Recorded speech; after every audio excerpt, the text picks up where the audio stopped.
We are live talking public transportation. Yes, amazing. Hey, I forgot to bring my water bottle over. 1 Mhm, second. It's right over here. mhm. And now that the American Hand Egg Championship is done, are you watching? Are you watching the Winter Olympics?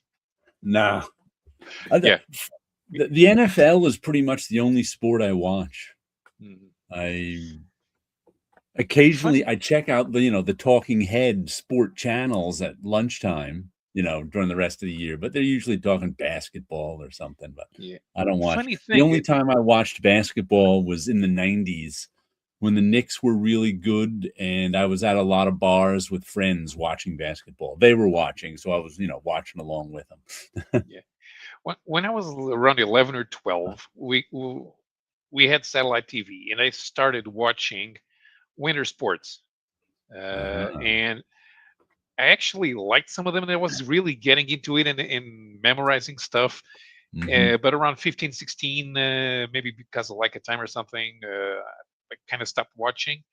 Uh, and it's too bad because I would probably be an expert on it. And seeing this is a country that's Hmm. not big on winter sports, but we do have a pan European sports channel with the Portuguese broadcasts. Right now, I could have become an expert on skiing and bobsleigh, but and I could have gotten paid for it. Hello there, Wilson. Hello. What's up? And Ah, Dope not much. Comics is saying, hey guys. What up? Hello. Hey guys. I'm trying to read what that hat says. I can't. Lady Cop, but I can't read what's above it. Yeah. Lady Like, Cop. did you Ah. guys did you guys notice Arlen Schumer on Facebook decided once again to get on the Let's Defend Roy Lichtenstein bandwagon? I saw that and I jumped off it. I was like, I don't even want to read this. I haven't seen anything in a few days. I was under the weather, and Ah. so I've been away from social media and whatnot, only because I was just too tired to get up. Mhm. You caught my cold from last week. I think it Over was the like the internet. flu or something. Ah. It was like for Lady about a Cop, day or old so. BC. I think there was only, no, it's Super Cops I'm thinking of. Okay. Yeah, Lady Lady Cop Cop. I don't have, but I remember it. She appeared in one issue of first issue special way back in the day, Right. Right. uh, and I think she appeared in Tom King's Danger Street comic because Ah. he used a bunch of it was centered around the Dingbats, but then he Yep. used a bunch of the characters that appeared in first issue special but went nowhere. Well, Warlord was the only one who went somewhere. Yeah, well, they relaunched New Gods with the new Yeah. costumes that totally sucked. Good evening, Captain Finity. Hello. Hello.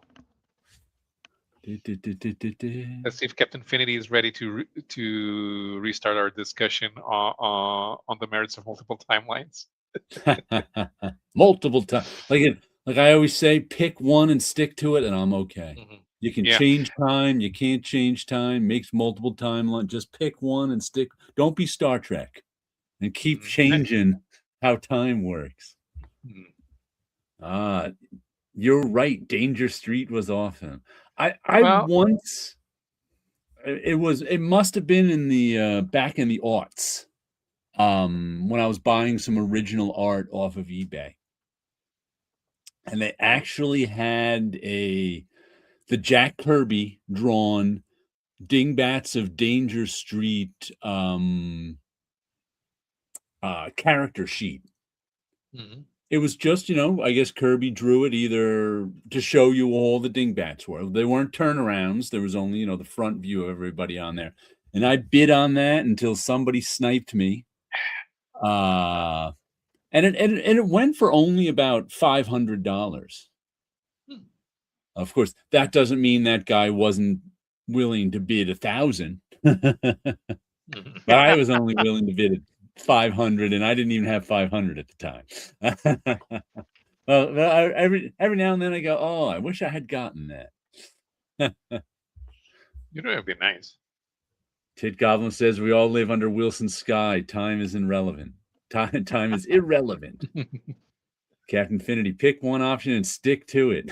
Internal consistency goes beyond time travel. It's a writing. Yeah. I just noticed it's with time travel, most things.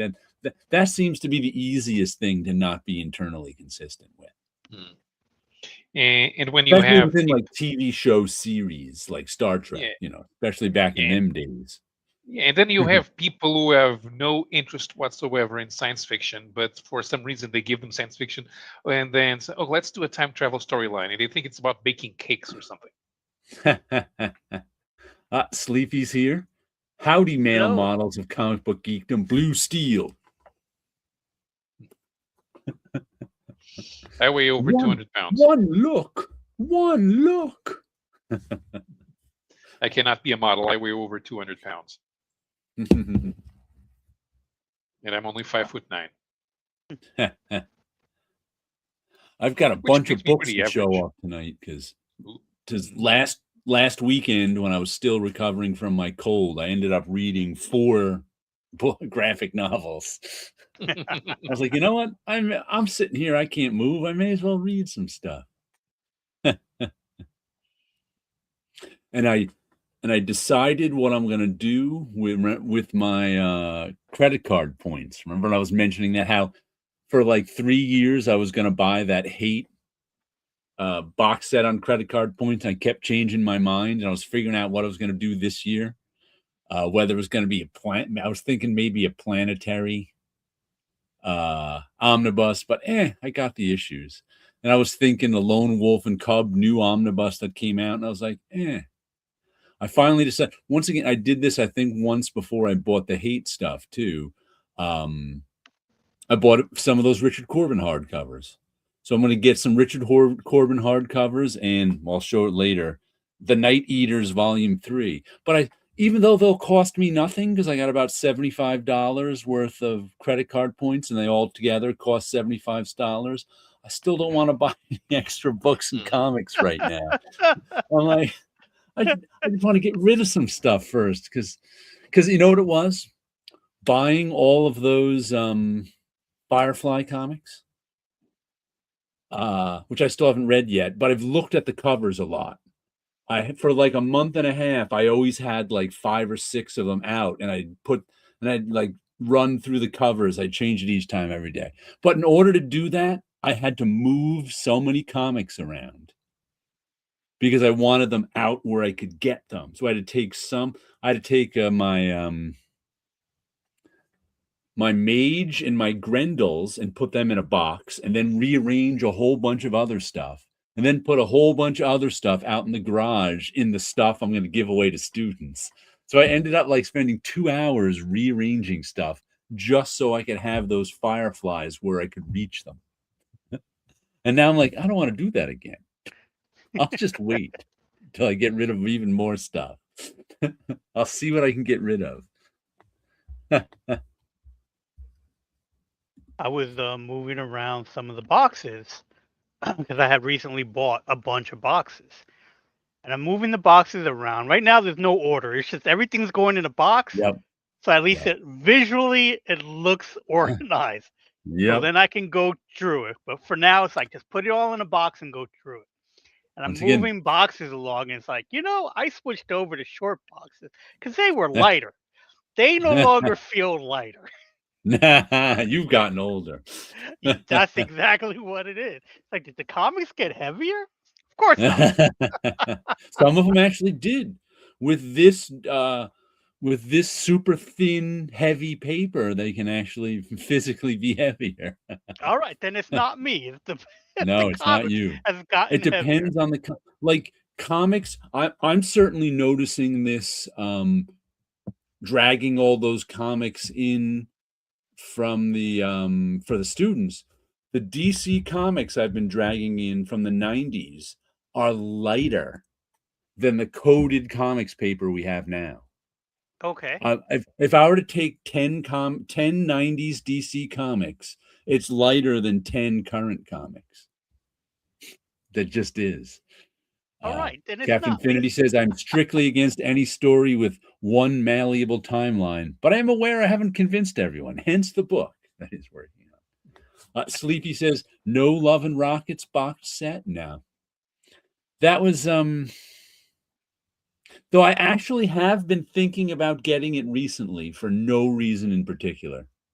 But the reason I didn't get the box set, first of all, I actually sold all the issue. I probably didn't start buying Love and Rockets till like issue 30. And so I had like 30 to 50 of volume 1. And I ended up selling those like, I don't know, 10 years ago now. And I've been buying, though I still have bought individual issues. I have been buying the collected editions. Like I have the hardcover of the complete Jaime stuff, and I have I took the hardcover of the complete Luba out of the library for a while and read it. Matter of fact, I'm gonna go back to the library and take more stuff out. I haven't been there in ages. But I was thinking about buying, it's a big hardcover called the complete Luba. It's like $50, $60. And I ended up getting, instead of that, the 3 trade paperbacks that are reprinted in it, that are printed bigger. And they're, of course, also thinner. I was like, you know what? I'd rather get those. They were only like $10 a piece on eBay used, and they're printed bigger. They're taller and wider. I'm like, why don't I get? So I ended up getting those. And when the box set is 50, the first 50 issues of Love and Rockets, printed as facsimiles in a box set. So they're all the magazines. So they're not like hardcover. And I was kind of like, I don't think the magazine is the best format to read Love and Rockets. I buy it in magazine format, whenever it comes out. But I was like, do I really want a box set of the magazine? And it was like $400 or $500. I think $400. Now it might be down to $350 if you find like a used one, or $3. So I was like, I ended up not getting it.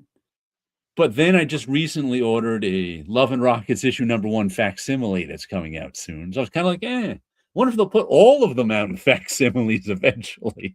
And I ended up buying them that way, one at a time.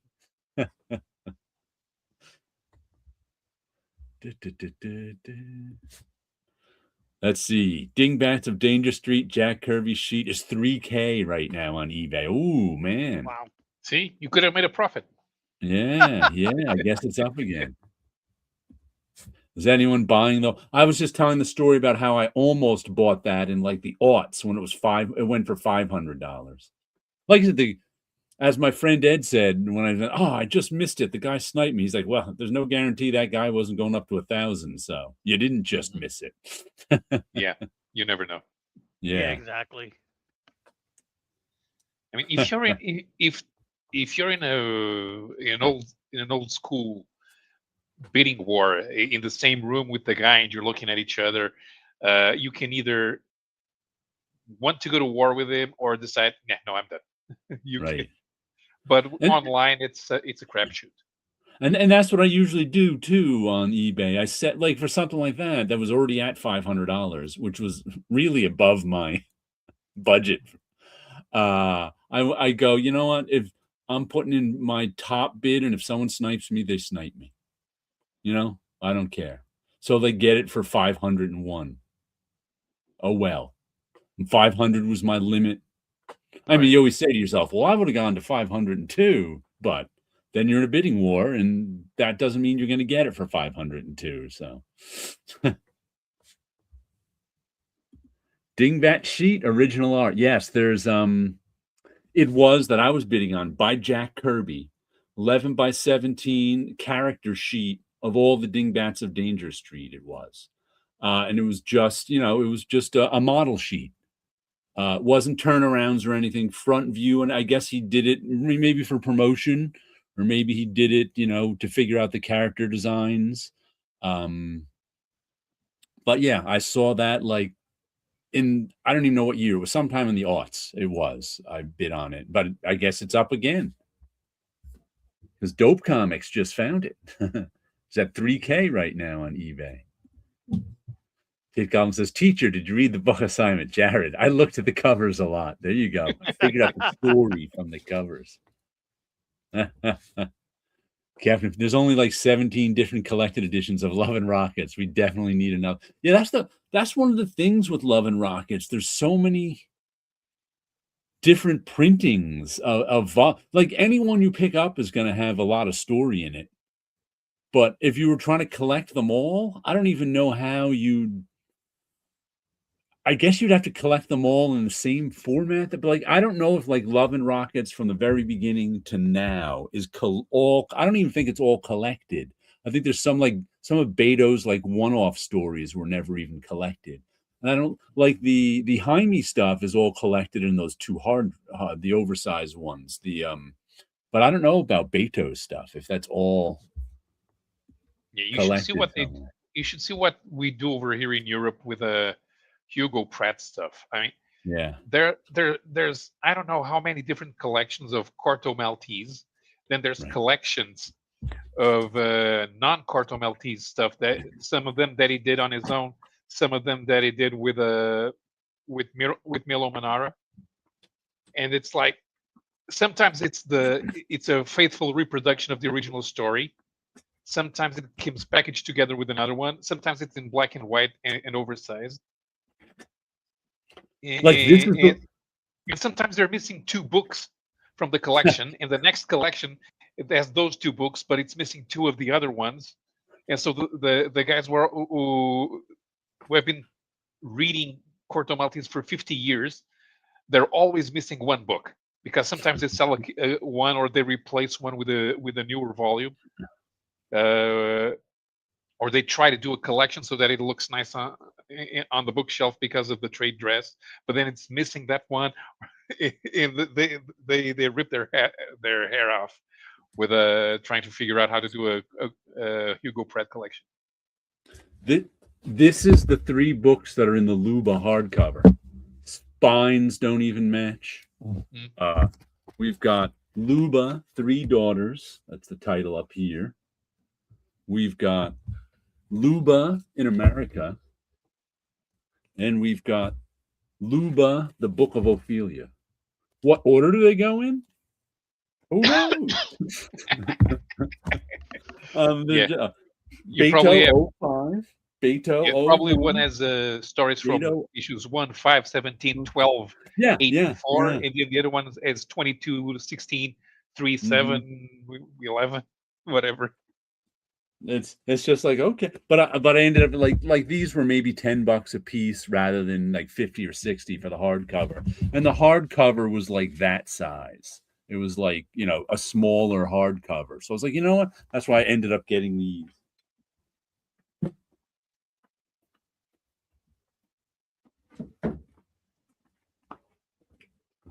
But yeah, that's why I always say if you want to read Love and Rockets, just pick up a volume. There's no need to start at the beginning. Just pick one. Hello, Comics Progressive. Welcome. Donald.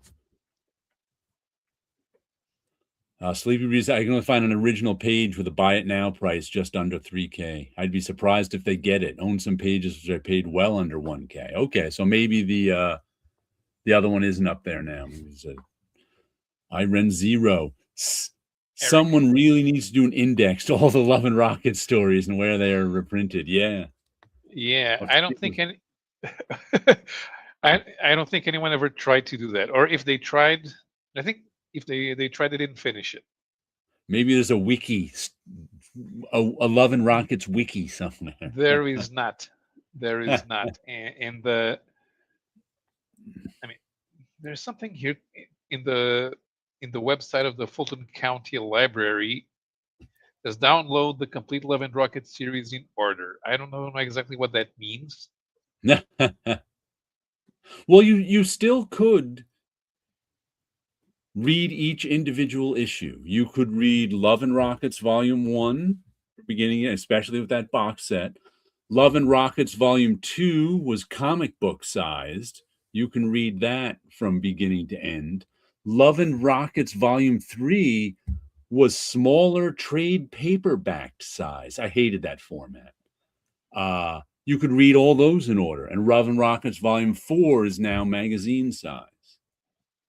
I sold my Love and Rockets Volume 1, I think 1, 2, and 3. Because 3, I hated that format because it was like, I don't know the exact size, but it was somewhere around manga size, except wider because it was still the magazine proportions. And that like one like trade paperback of it came out, I don't know, every 6 months or year. And it was just kind of small, and I was like,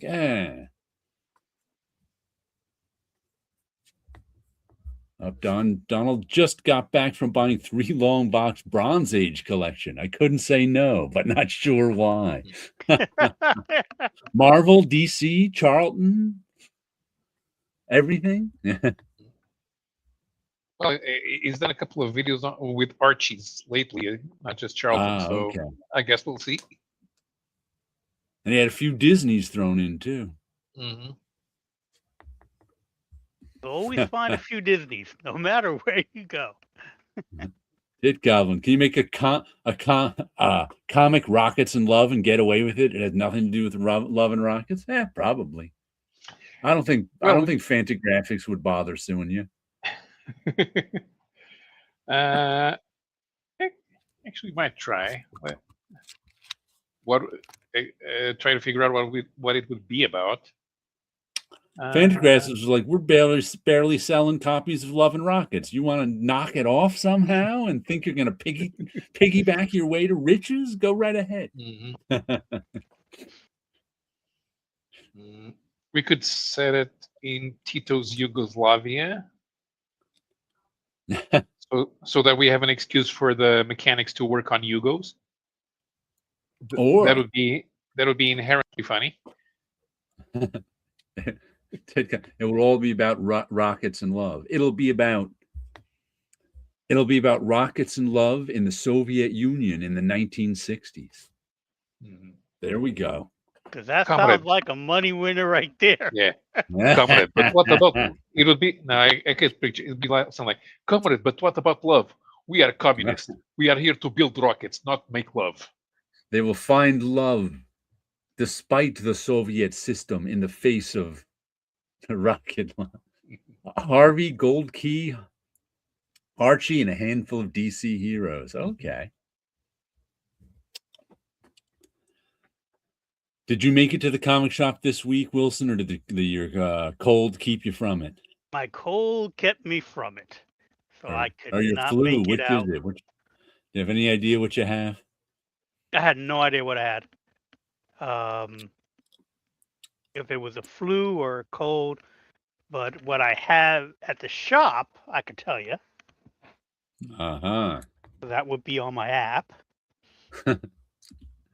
Design and name my characters, and I'll send you free hats. That's a reference to, I have it to show us later. He found something, a card from, like a trading card from the Tribe. Remember that book, yeah. Image and the Name, where they had some random character that they wanted you to name for them, and you'd win a hat. I wonder who it ended up being. Who did Tribe? I forgot. Yeah, it is. You know what's inherently funny? You know what's inherently funny? Yiddish. Yiddish is inherently funny. What was Tribe about? I hardly remember it. I don't remember. I read the first issue. That was it. I could only tell you what the logo looked like because that was interesting. Was there more than one Larry issue? Stroman, right? That was a Larry Stroman project, and that's pretty much it. Was there more than one issue? The legend behind Tribe, and I don't know how true the legend is because I think he got a few more issues out, was that he made $1 million off the first issue, and that killed his motivation. He wanted to go out and have a good time rather than sit at home and draw a comic. So that's kind of why Tribe. So maybe he made $1 million because I think like 2 or 3 issues came out or something. So So the books I would have gotten today is Godzilla Dead Zone and Transformers issue number 29. what's the last issue you read? That's not important right now. What important is I have them on order. You're going to retire, and you're going to have a stack of 120 Godzilla comics that you still have to read. I'm going to sit down and enjoy.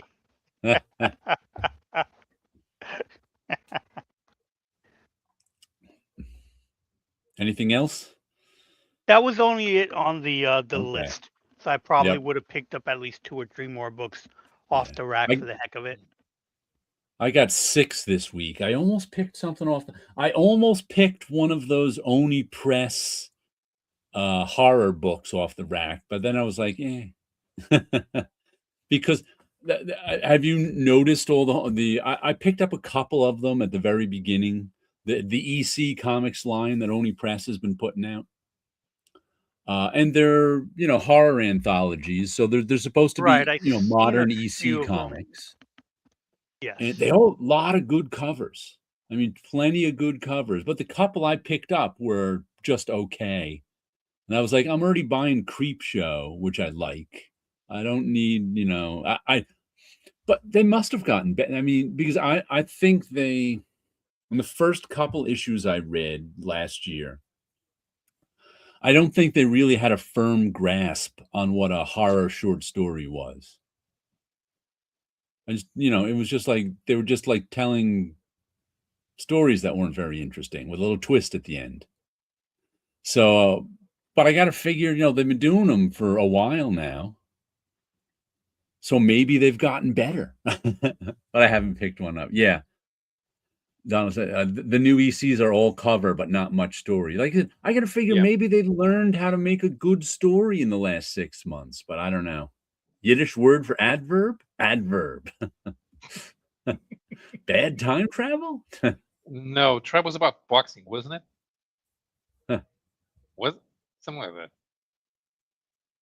One of the things I read that I now have to get the next volume to is The Night Eaters Book 2 by Marjorie Liu and Sana Takeda. And they're the team that does Monstrous. Let me show you this one a little bit, the art. Sana Takeda's art. Oh, there's a little chapter for you. And this is a horror story to go with, our Friday the 13th date here. But this is the one that I bought volume 1. And it sat around for so long, like a year or more, that by the time I got around to reading it, I was like, there's a volume 2? I didn't even know that.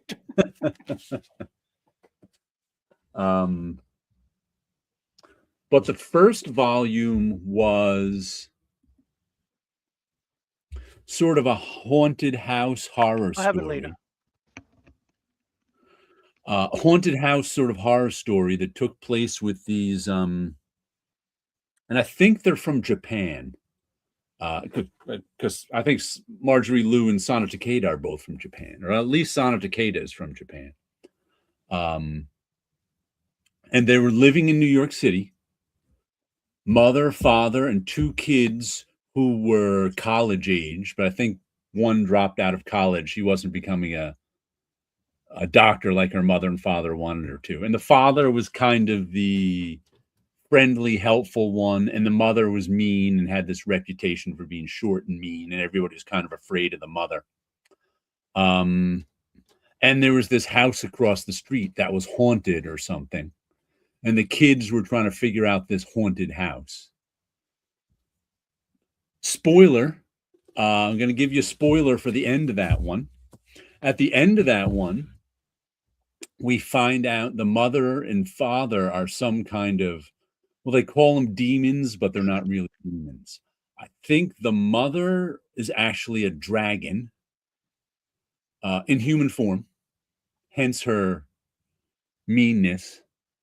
And the father is some kind of sorcerer of some kind, like non-human sorcerer. And they fell in love like 100 years ago and decide, which you're not supposed to do when you're these two types of beings. And they, moved to New York, and they've been living in New York ever since. And they're kind of immortal. And so that whole one was about the haunted house. And then these kids had no idea they weren't humans.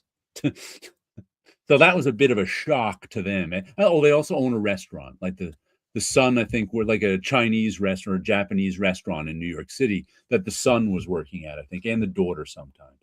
So this issue is more this volume is more all about the son and the daughter finding out, wondering what being a demon means, though they don't like being called, like, they're not technically demons because, like, the mother's a dragon.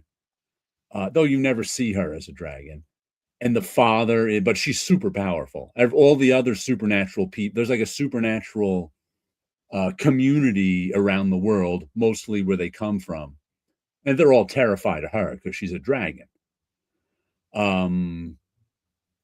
So this one has to do with the kids trying to discover what the heck it means that they're not human beings. And they get involved with some supernatural shenanigans and stuff. And there's a volume 3 that's already out too. So that's one of the things when I use my, when I eventually feel like buying some extra books, because I get rid of some stuff and have some room, I'm going to use my credit card points to get volume 3 of this, because it was really good. Sounds like a fun read. It is. Tit Goblin, making $1 million on your book and still asking the public to help for free hats is even funnier. Just want to go buy diamonds now. Let the fans develop this thing. Here's a box of hats. I'll share with you the free hat thing. Let me see if I can do that. I think I set it up right. Share screen. Come on. Share screen. Window. Come on, where are you?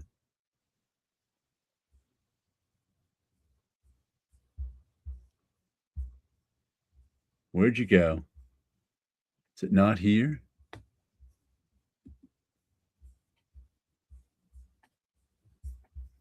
Chrome tab, that's what I want. Name the hero. Share. The unnamed character showed his ingenuity by surviving the murderous initiation onslaught of tribe nemesis Lord Deus. The prize for this survival was a highly sought-after job with Europan, as well as a new car. Other than showing great sense in leaving the room while the killing spree occurred, he has shown no powers or abilities other than luck. Name this character and send it to Dallas, Texas. The winner will receive an autographed Tribe #1 comic and a really cool press pass hat. Somehow it's not very, very inciting. No, it is not. No. And and they don't even give you a good view of the character. They give you like a top-down view. It took me a while to figure out what was going on in there. It's colored terribly. Everything is gray, except for the background that there's some red. It's supposed to be. Is it supposed to be metallic? Is that an armor? I think it's supposed to be metallic. Okay. You can barely make out the face. So it's not very well delineated. So is he a bad guy? Don't know. He no, didn't think that far. I don't know. I don't know what Europan is. EUROPAN. Yeah, you probably have to read Tribe #1 to figure out. It was just like the Tit Goblin sent this to me. He said, like, is this worthy of showing on the show? I'm like, sure. It's always worthy to show it. Yeah. Because it's insane. I wonder if that cyborg guy ever did get a name. I have no idea. Hey, Missing Mars, happy Friday. Hello. You don't need to see what's going on. It's Foil and Chrome. You know what? That's going to be his name. I'm going to call him Frome. Foil and Chrome. Frome? Yeah. For Foil and Chrome? Yeah. Chrome. Not bad. And I guess Press Pass was the imprint? I don't remember that being an imprint of Image, but I guess that was Larry Stroman's imprint, maybe. I believe that was his own. Because everyone, you had under Image, but you each had your own studio. From. I'm going with that. But it's just like, that drawing gives you nothing. No wonder they couldn't come up with a name for it.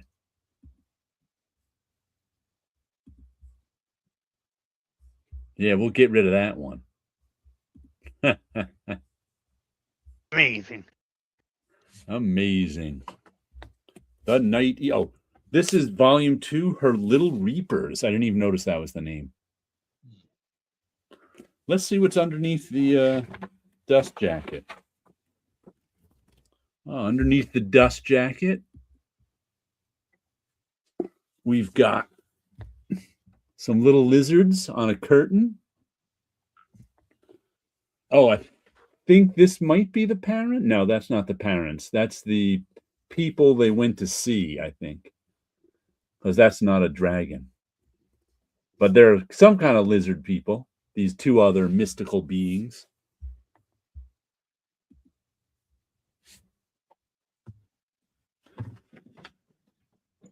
The Night Eaters, Book 3, Our Kingdom Come. Coming, fall 2024. That's how far behind I am on this. This one probably came out in 2023. Let's see. By Abrams, The Art of Book. Yeah, 2023. The text and illustrations are copyright separately. That's interesting. Because it says text copyright Marjorie Liu 2023 and illustrations copyright Sana Takeda 2023. I don't think I've ever seen credits like that in a comic book. Yeah.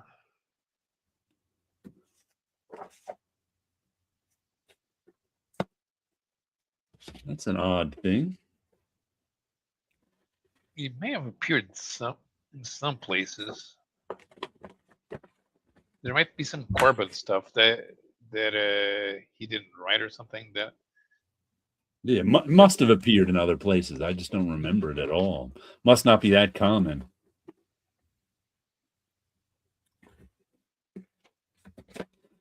And another spooky Friday the 13th dream. I finally got this scanned in. Spooky Spooktown, number 63. This is the one that I bought the production negatives for. So I scanned them in on the transparency scanner at school and was putting it together and making a printout today. No, it's weird. I don't think you can tell from here.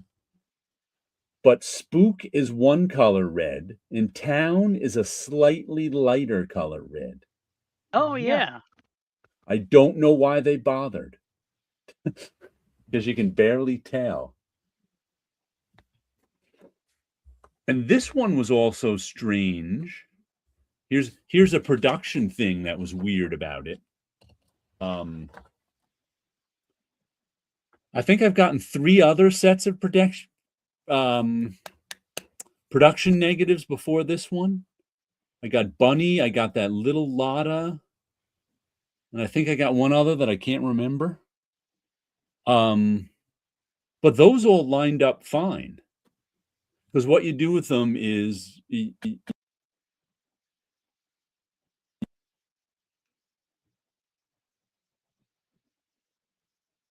muted yourself, Jared.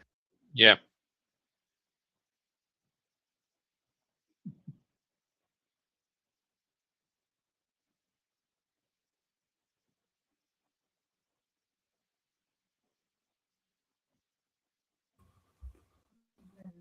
Okay, is it unmuted? Yes. Yeah. All of a sudden it said we've lost connection with your mic. Your mic is muted. Okay. Well, it must have had something to do with me nudging the wire. This is the black plate, and you also get a magenta plate, a cyan plate, and a yellow plate. And on these, for those who don't know, down the bottom here, where is that little bullseye down the bottom is a registration mark. And they all fell off. The registration marks from the 70s fall right off. You got to put them back on with tape. But that's how you line up the plates, because what they do is you put it was on like a roll of tape with those marks, and you put them on the artwork, and then you shoot the black plate, and then you make the other plates from that. So the same registration marks are on the cyan, magenta, and yellow plate. Then all you have to do is line them up in Photoshop. And so it's easy to line up the plates. For some reason, the black plate wasn't lining up perfectly with the other one. And I kept getting, let's see if I can show you on this one. Now you can't really see it. I think I had done it. They were everything was slightly out of registration. And I'm like, what's going on here? I ended up having to scale the width of the black plate down like 0.5%. And then it all lined up. So I guess somewhere along the line between the scanning and the physical negatives, something was just a tiny bit off. And I'm like, how does that happen? I don't know. But I ended up getting it together. What brand of whiskey is Paulo drinking? I'm not. I'm drinking Muscatel wine. Ah, and good evening, Friar Tuck. I'll put up a Frome. I'll put a Frome up by the dolphin. Foil and chrome. Frome. So, on Spooky the Friday the 13th, there's Spooky Spooktown.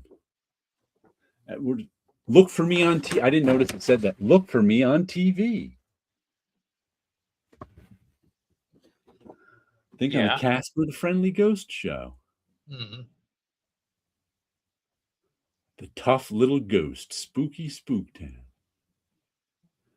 And once again, they were so cheap, they didn't even bother to put white when they were doing the separations to make the Comics Code Authority white. And the bunny one, they didn't have any white in the word balloons. They just couldn't be bothered. Could not be bothered. I don't even know who was in charge of Harvey at the time. Sid Jacobson, I think, was still there. He was there till the end, right? Just about, yeah. I think so, because he went over. He may have gone from Harvey right to Star Comics. Yeah, because from what I understand, Harvey was going to go over to Marvel, and then they decided not to, and then they started the Star imprint. Yeah.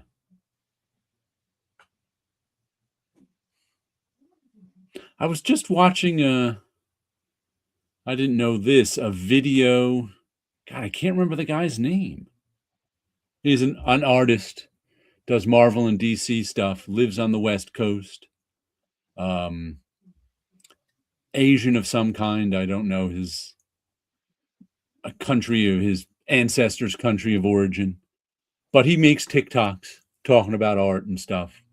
And he was talking, and he started with Top Cow. And he said he started in the, I have to look up his name. He started like in the whatever, not even art at Top Cow, in whatever office job he could get. And then he knew he wanted to be working in comics. Then he knew he wanted to do art. So he learned to draw and did stuff for Top Cow. And I think he said must have been like 15 years ago. He was talking about meeting Dan DiDio. It was when Dan DiDio was running DC. And Top Cow was coming up with a deal to make comics for DC. So they asked him, do you want to make it? He's like, cool. Because he loved DC and he wanted to make some DC comics. And then all of a sudden the deal fell through and Top Cow made a deal with Marvel to make comics. And they were like, do you want to draw some Marvel comics? He's like, nah. I think they offered him X-23. They offered me Wolverine, but it turned out not even to be Wolverine. It was the girl with 2 claws. So but I was like, I never knew Top Cow had a deal at any time with Marvel or DC to make branded Marvel comics. That was news to me. Either you remember that? For Top Cow, not that I recall. Did he specify a year? I don't even remember. I'm guessing 2010. I think he may have said. It was a while ago. No, by that time I was completely unaware of whatever it was that Top Cow was doing. I remember the 2 attempts at bringing back Cyberforce, and neither of them went anywhere. Good evening, sweet Valentines. Look who appeared, finally. Hello. No excuses to miss out on us again. Mike Choi, there we go. That's who I'm talking about. Mike Choi, that's his name. I really don't even know his work, but I've watched plenty of his TikTok videos. Like I said, he makes videos just talking about comics and his work and comics he loves and what he's been doing. I think he's also teaching comics somewhere too. I believe you have got him. That would be his name. And I mention this because I actually bought a Top Cow comic this week. I cannot tell you the last time I bought a Top Cow comic. I didn't even know it was a Top Cow comic when I pre-ordered it, but it's The Thing on the Doorstep. Let me show you. There's a young man in a library with a little Cthulhu behind him, and it's by Burks and Roberts and Jones.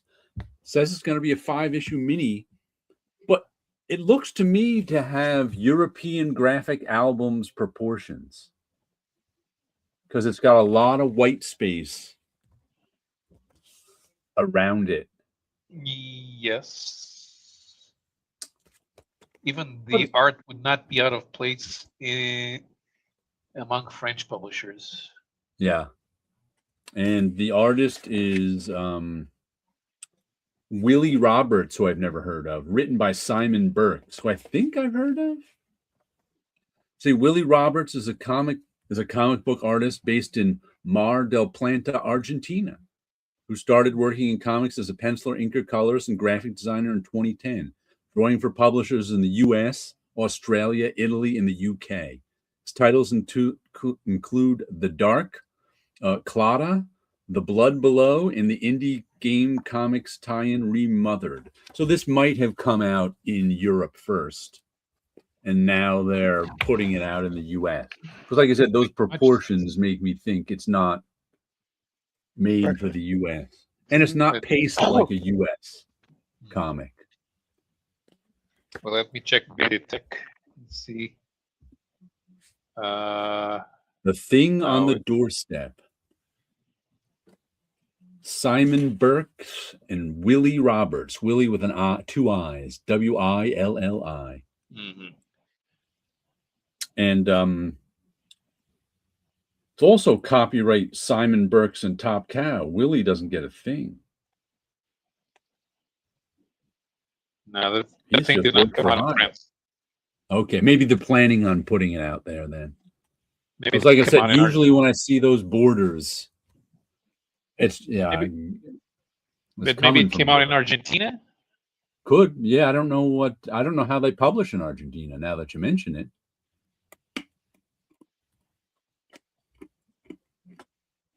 but it was a decent story. But It was really about these two kids growing up together. Well, it starts out with one of them in an asylum, eventually. And what is this? Arkham Sanatorium, 1933. And then they switch back to... oh, geez, how did I miss these 2 pages? Wow. I somehow missed pages 2 and 3. Where in page 1, one of the characters is in the asylum, and in page 2, the second character comes in and shoots him in the face and says, "I avenge ye Edward Derby." I must have skipped right to 3 and 4. I did. I never saw those pages. Then it switches back to 1899 when the 2 are kids. And it's about them kind of growing up together. And then we get a few and clearly the guy who got shot in the face, there's something a little wrong with him. But his friend loves him. And it was a solid story. That his friend loves him enough to name his son after him. You can already order the trade paperback from Simon & Schuster, but it only comes out in August. Okay. Yeah, probably. If there's 4 more issues of this, that puts us right to August. It was solid. I was kind of... What does it tell us the dimensions of the trade paperback? No. I'm unsure if I wanted to get any more of these. The Image doesn't usually produce things in a different size. Yeah, you're right. Oh, which reminds me, last week's book, I think I have it here. Did I put it here? Last week's book that I wasn't sure if I was getting more of, Dork, is going for $80. I saw that. It was amazing. It's like, why? I have not seen a book get hot like this in years. Came out last Wednesday. By the weekend, it was going from anywhere from $25 to $125 on eBay. And my LCS had a few extra copies of it that they sold for $80 a piece. And and there's a second printing of it coming out too, which the final order cutoff was last week. But I guess there wasn't a ton. There was more demand than supply. And my LCS owner also said that somebody at the store wanted the 1 in 50. So he ordered 50 copies of it so he could get the 1 in 50. And now that guy has 50 copies of it to sell. My LCS owner was like, "You want me to sell some for you right now?" They was like, "No, I'm going to hold on to it for a while." I was like, "Okay." He said, "There's at least one guy out there with 50 copies of the first printing of Dork #1. Okay. Amazing. By Brett Bean, who I'm told has been drawing Scotty Young's I Hate Fairyland. Because I didn't realize Scotty Young wasn't drawing it because I never read it. But I think Brett I thought Bean Scotty Young was the artist. I mean, yeah, looks he's like the cover artist, but I don't think he's the actual artist of I Hate Fairyland. I think Brett Bean is, or at least he's been for a little while. Yeah, he's I Hate Fairyland in volume 5 or whatever. Yeah, it's good. There's a lot of issues of it.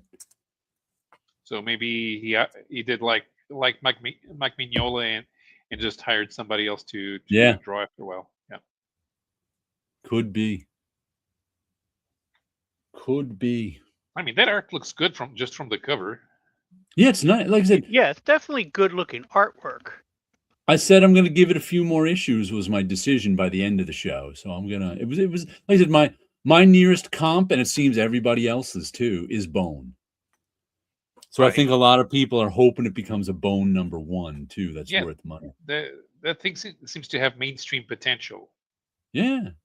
And a cartoon out of it would be fun. An old school cartoon instead of doing that ridiculous 3D stuff that they do nowadays.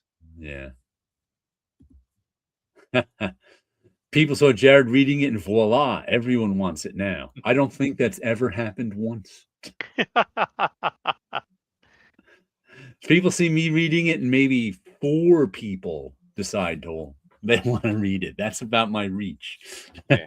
They go, Maybe you're finding your masses. no, Maybe this was what it was. No, what they're thinking is they see you reading, they hating. I always say if I'm the audience for your book, you're probably in trouble. You have some weird tastes. Yeah, my taste isn't the mainstream.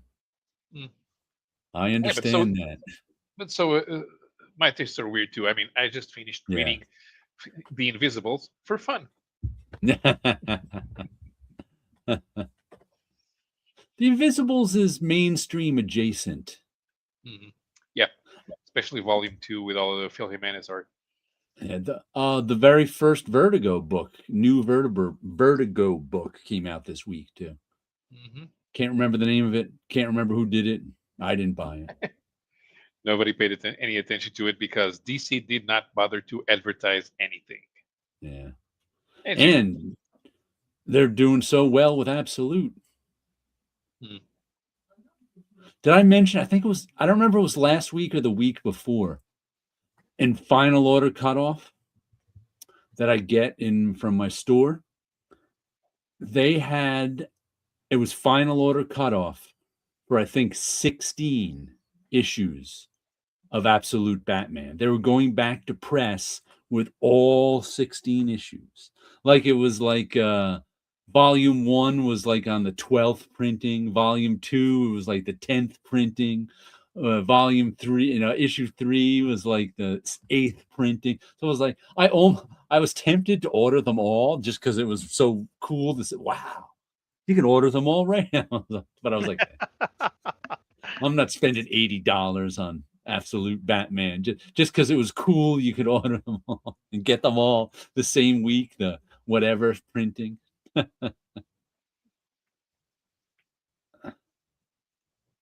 Like I wonder what's going to hold its value more, Absolute Batman #1 or Dork #1.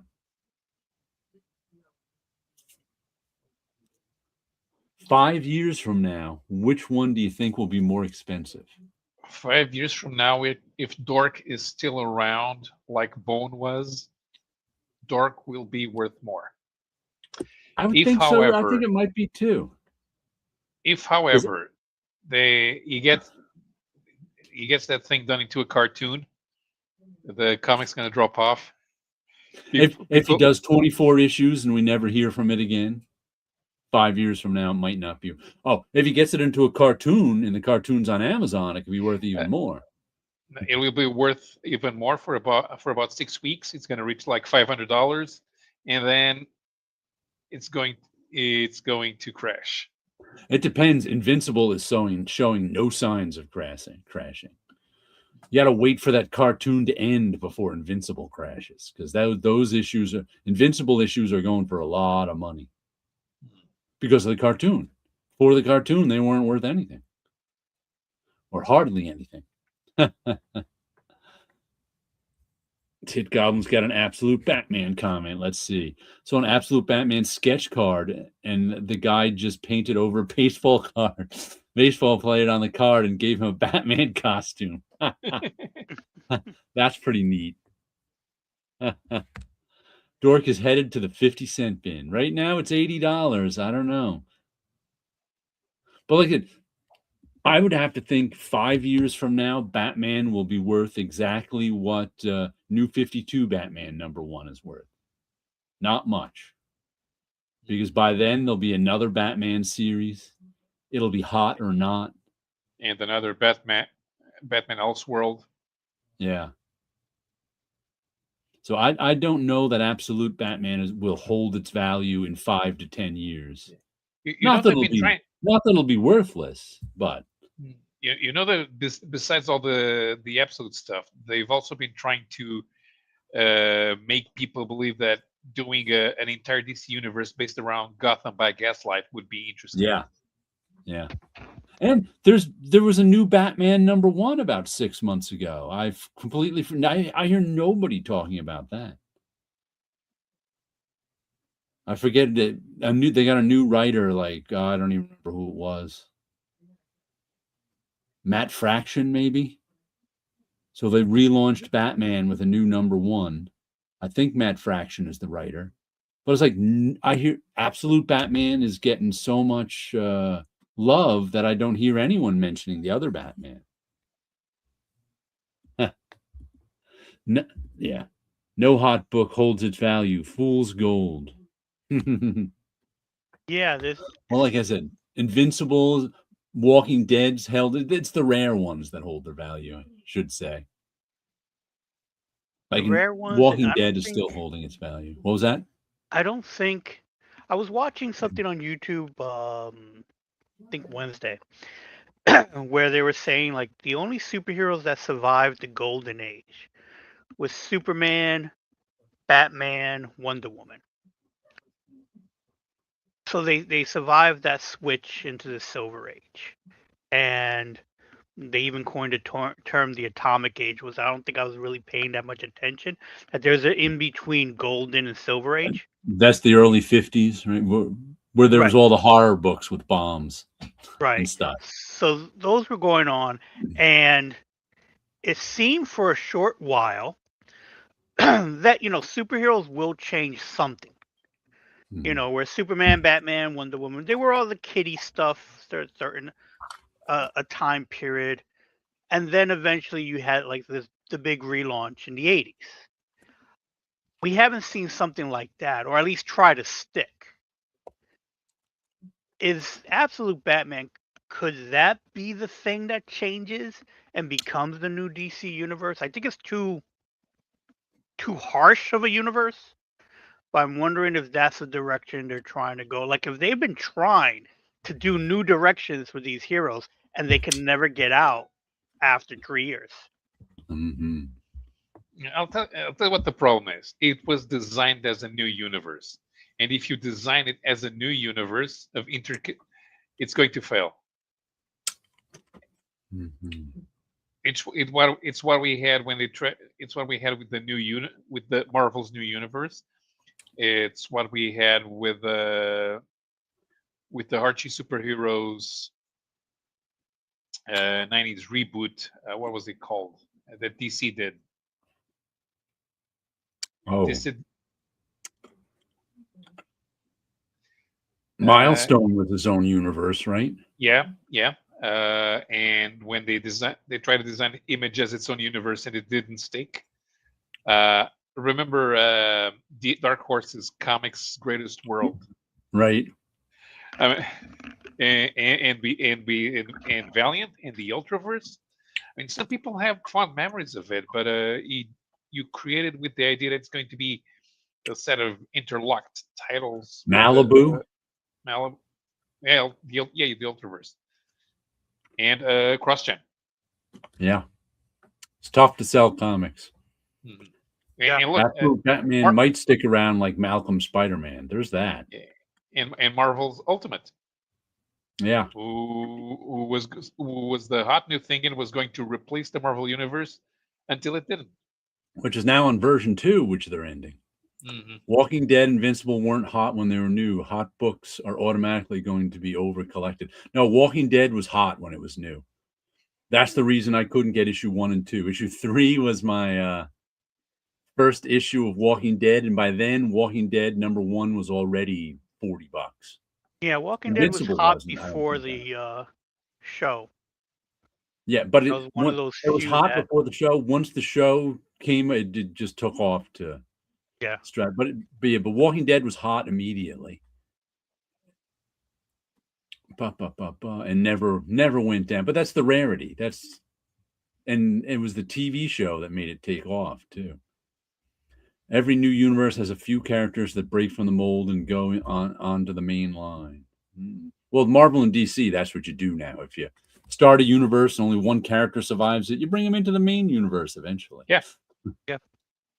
Like Miles. Yeah. Or Static. Static Shock. Let's see, what's a comic I got this week?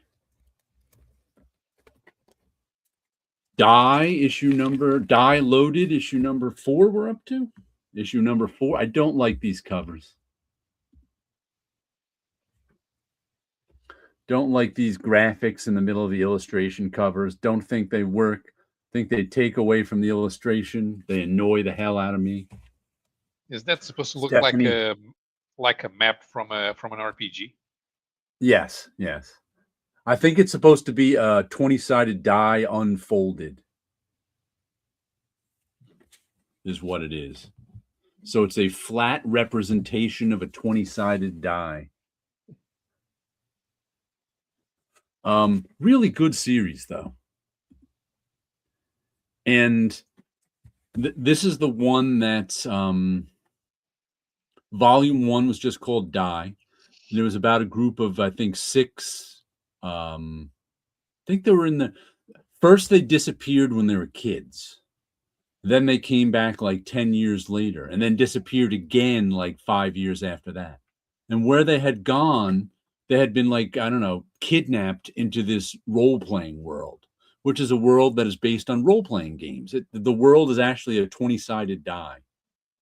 And so volume 1 was all about their second time there and them trying to get out. And the way you get out is you have to get the whole party together and say, we want to leave now. But that's not easy. That's why it lasted 20 issues. So this volume, but they were all sort of role-playing friends who were kids together. And then they were missing for 10 years as adults, and they came back. And now a different group of people, all sort of related to that first group of people. Like the one guy who disappeared, his wife now is in here. In one story, there was a woman, and now her daughter is in here. So it's like a new group of people. And I would say the difference between the two of them was this one is much more maternal. In that one of the lead character from last game, his wife was pregnant. I don't even know if he knew she was pregnant or what, because they were using IVF because they had fertility problems.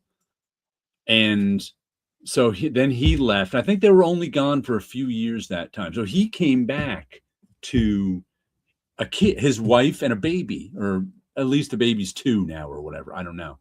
And now the wife has been sent here. And now she knows what, and they also couldn't tell anyone what happened to them.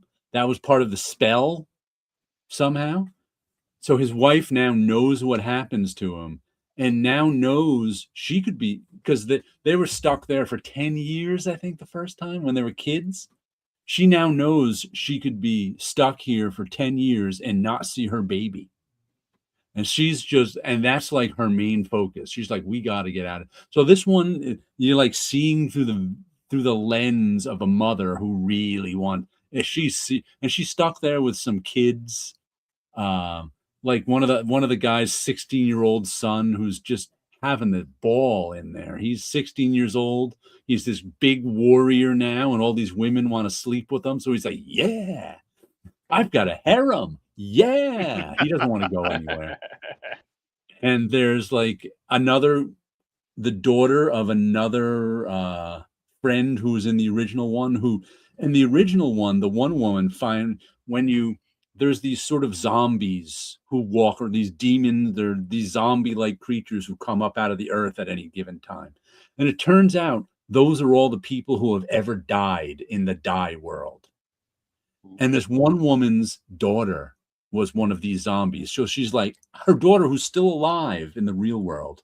And she's like, how did my daughter get in here and die to become one of these creatures? I got to try to save her. Well, now the daughter still alive is one of the main characters. So there's this interesting mix of characters that, just like the first one had an interesting mix of characters, so did this one.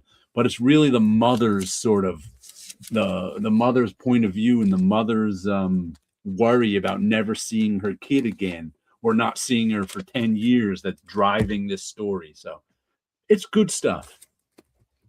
Definitely worth reading.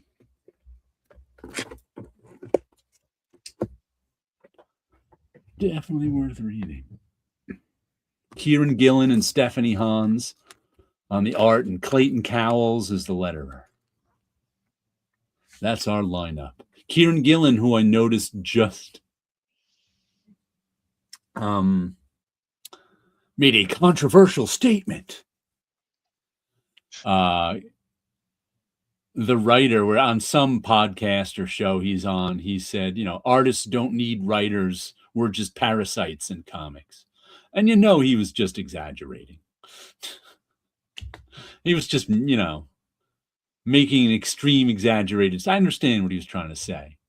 But people are like, "Ooh," up in arms about it. There's a larger discussion going on where McFarlane had put his 2 cents in about it.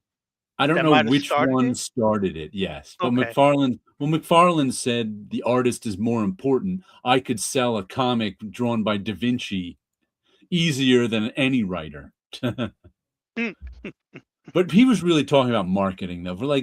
That was like pure marketing. McFarlane wasn't talking at all about the art of comic books as a medium. He was talking about what he could sell. He knows what he could sell, and he can sell pretty art. So I took that as even a less controversial statement than Kieran Gillen's. Okay, he's not wrong. Yeah, he's not wrong, but not every artist is a writer. Artist is a writer. And comics do need writers, but it's the art that makes it, because it's a visual medium. Sure. Right.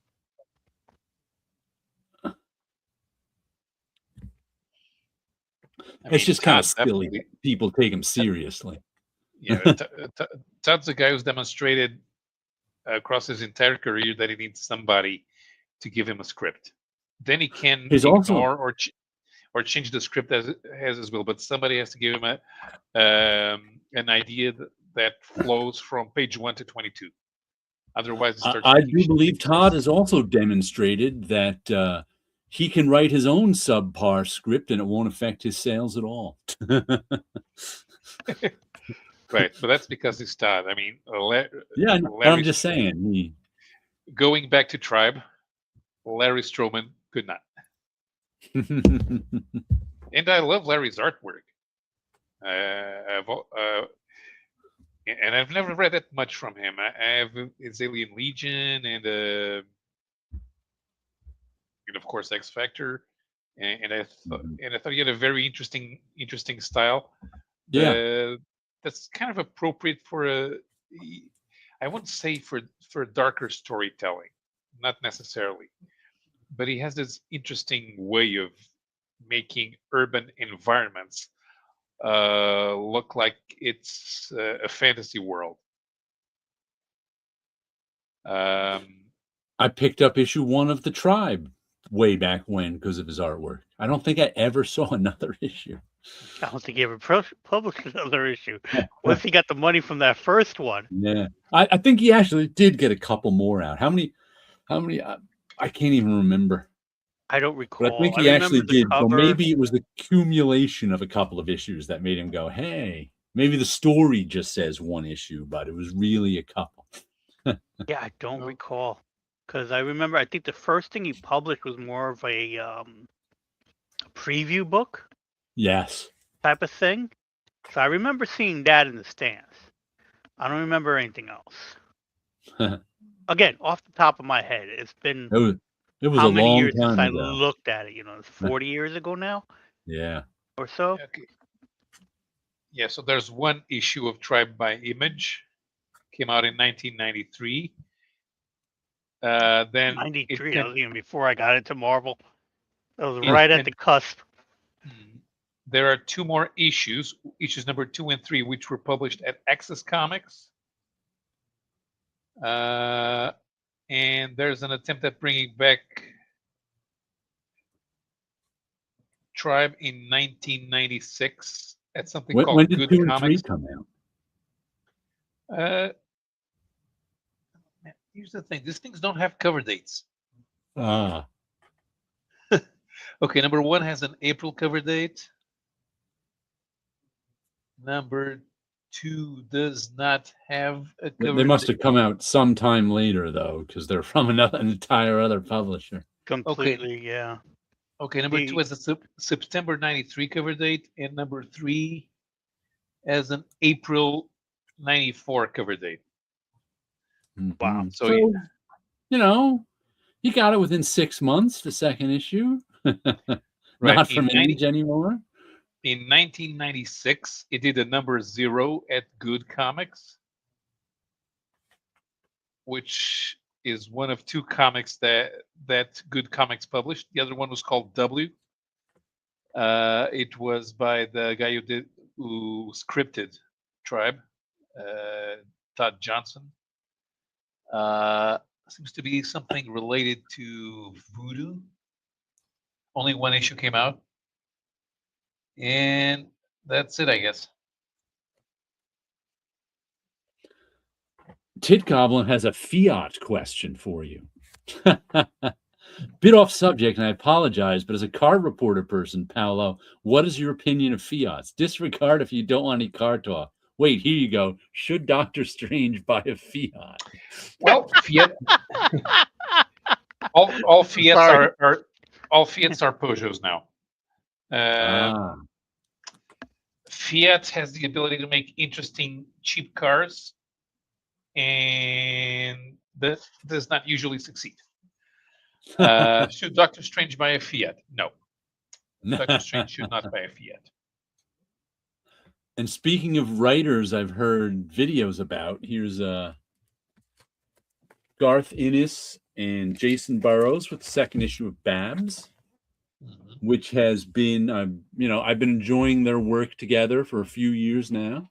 This is the second Babs volume, and maybe the 4th or 5th series.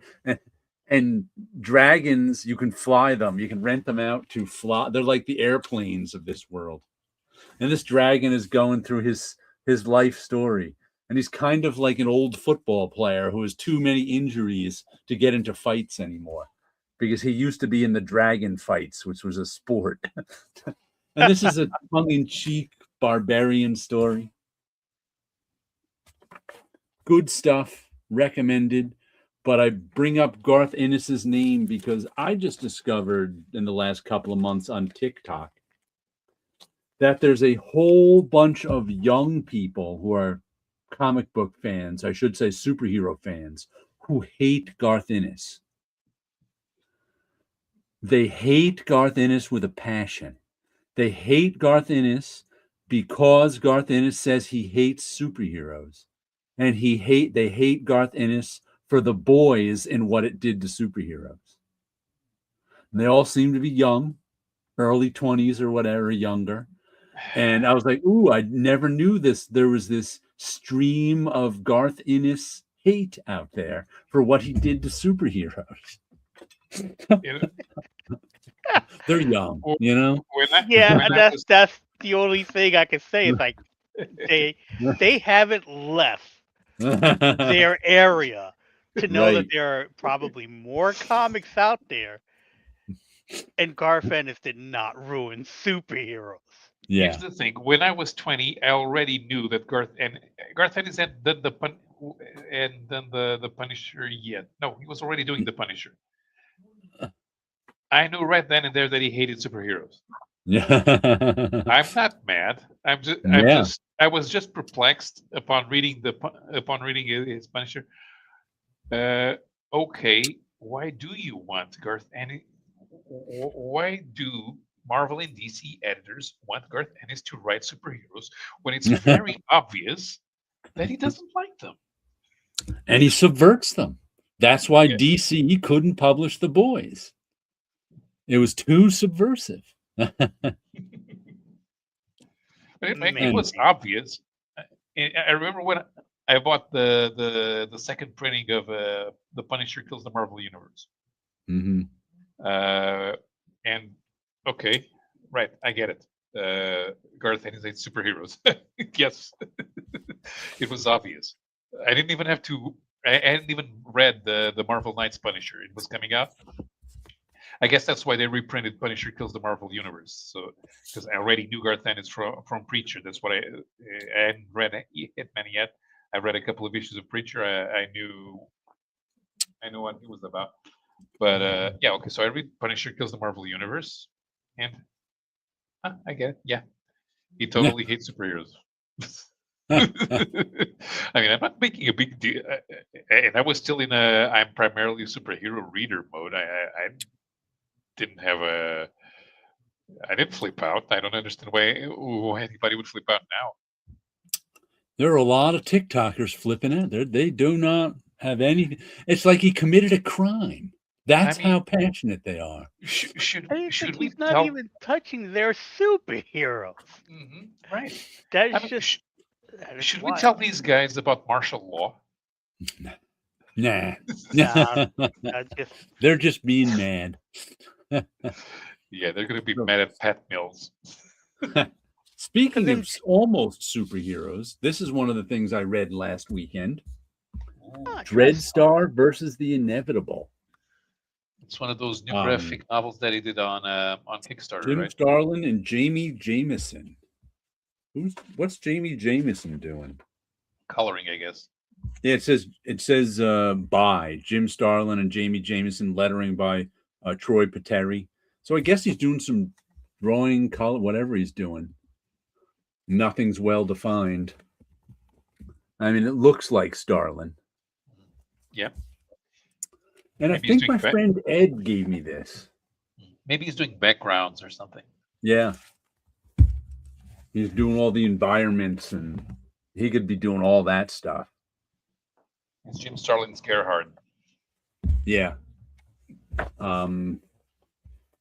Like I said, sometimes my friend Ed, he likes to get these Kickstarters, and because he likes to support Jim Starlin, but I don't think he's really interested in it once he gets it. And he usually gives me a few of them at my birthday. So I think I got this from him. But it was pretty good. I enjoyed it. I haven't read Dreadstar, I don't know in how long, decades. And I'm going to do some spoiling here. But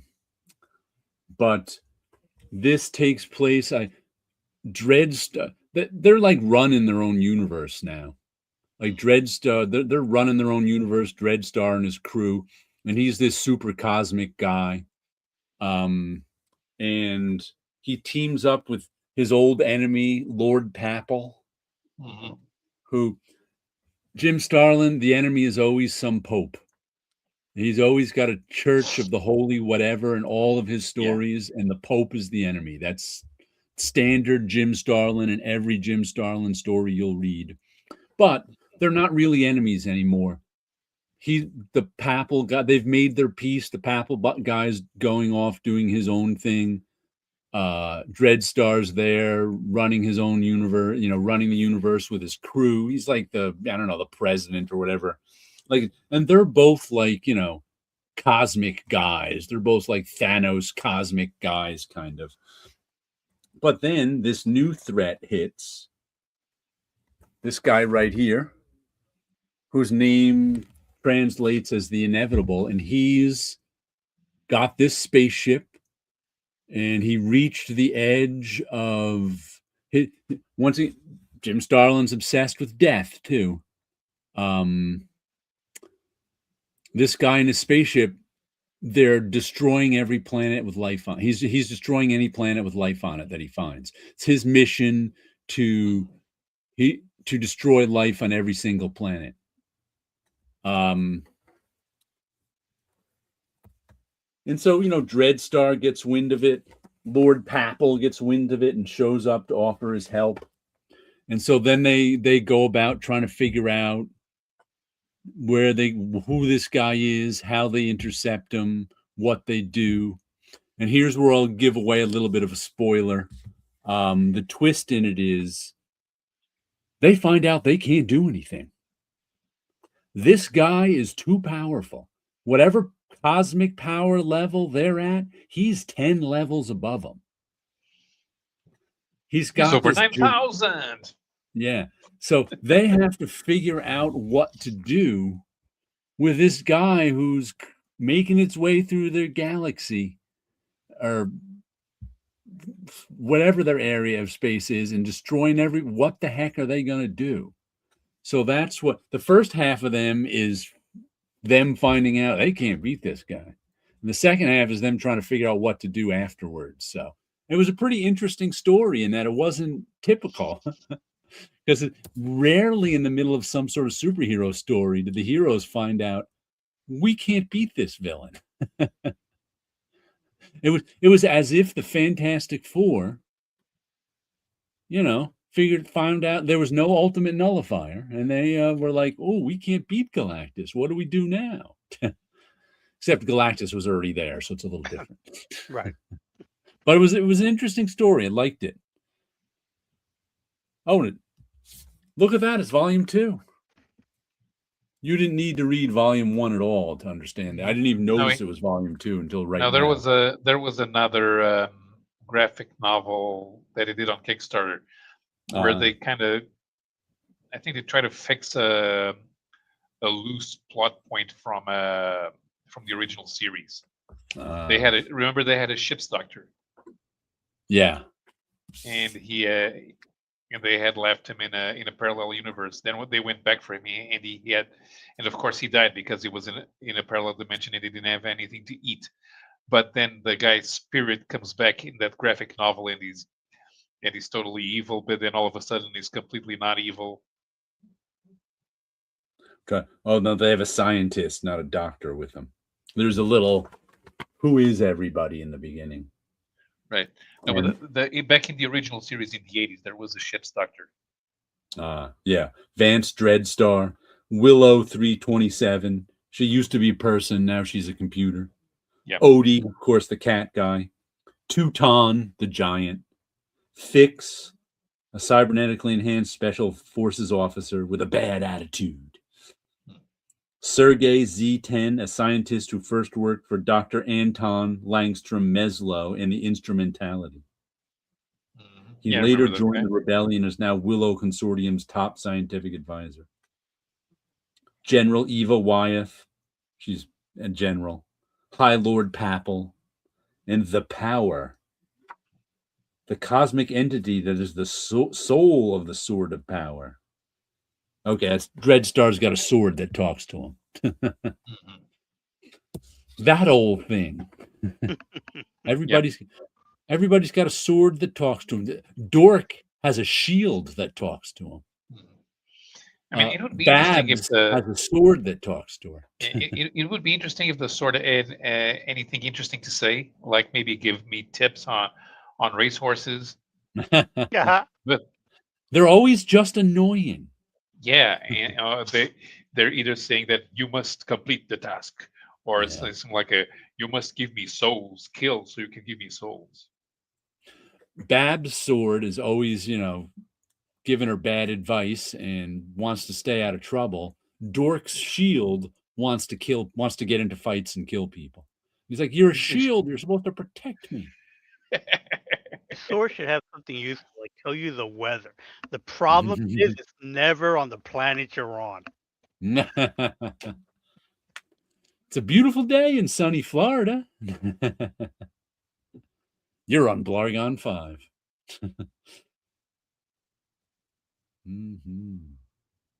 I did actually buy one book in my not buying extra book stuff, just because I liked that Paris book by Andy Watson and Simon Gaines so much. $6.33. I got it on eBay. Like I said, Sunburn.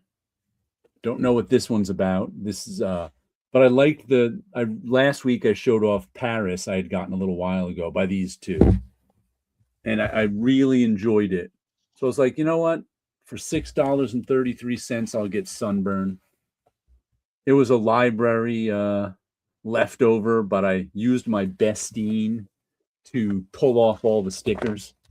But I also have to say, as I'm pulling this open, I am really tired of hard covers and these trade paperbacks with glued bindings. Oh my goodness.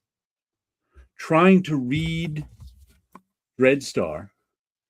It's like my thumbs were getting tired because you have to hold it open to see it. And Night Eaters 2, another glued binding, doesn't open all the way. Dreadstar.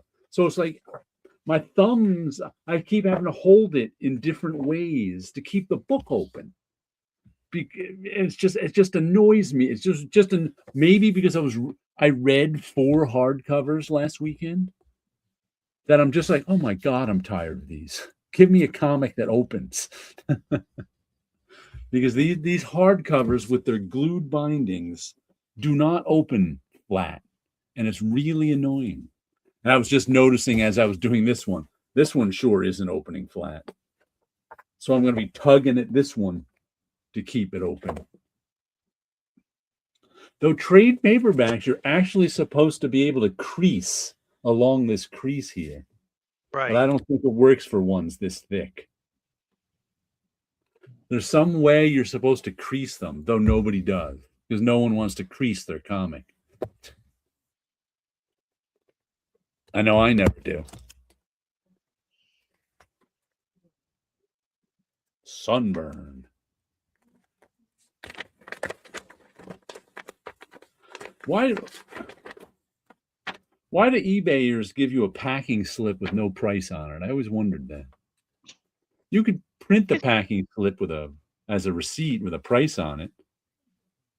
I find it weird on like what they bother to print. Others don't. Yeah. Like I could care less, really. I could look up the information. But Yeah, sometimes yeah. they'll put the slip of paper in there, like this is the same slip as what I'm bidding on. You know, like that information is on there. Like this information is useless to me. You know, Yeah. I understand what I'm getting, but it might be Right. for them to just double It's check all for what them. they're It's like, mailing. I don't need to know the ISBN code. I don't need to know the SKU number. The price, maybe. Maybe I want to look back and see what I paid for it, which is why sometimes I print out my own receipts, like for all that Right. Walking Dead stuff I got, to put it in there just so I know. Tit Goblin's got some book advice. You take a fist or an iron and smash the spine and shatter the glue. You can read the flattest books around. It sounds cool and makes you feel like a pig man. All right. Yes, I must destroy my books before I can read them. Yes. I want the pages falling out. They're so flat. Well, it definitely get the spine creased. Yeah. And iron. I am Iron Man. Is he live or dead? One thing I also did this week was in my going through Jerry's comics to give comics to kids, I decided to keep some Adam Hughes Wonder Woman, much like covers, much like the Brian Bolland ones, like Right. Holland. I was like, you know what? I might keep these 1, 2, 3, 4, 5, 6 Adam Hughes ones. So I'll show those to you. We've got Wonder Woman 143. Not bad. Not the greatest Adam Hughes good. cover, but okay. Hand is weird, but oh, that's not hers. Okay. What was that? I thought that was Wonder Woman's hand that she's on top of, but she's not. Whose hand is it? Don't know. That's like generic Woman's floating hand. You're right. Because Wonder Woman's are there. There's and then one that hand. one- There's 2 hands of Wonder Woman. That's like her boob hand or something. Wild. Okay. Don't know where that hand is coming from. We've got 142. Oh, it looks like I'm going down in numbers here. Don't know that. Who is that? Artemis? She's got a bow. I don't know. Maybe. I know there's an Artemis in Wonder Woman, and Artemis was a hunter, I think. in Greek mythology. Oh, we got a kissy face, Wonder Woman and Superman. They're not very much into it. This one reminds me of a little bit of J.C. Leyendecker. Maybe because Superman's looking pretty. What else? We've got 145. Wonder Woman being defeated by a child.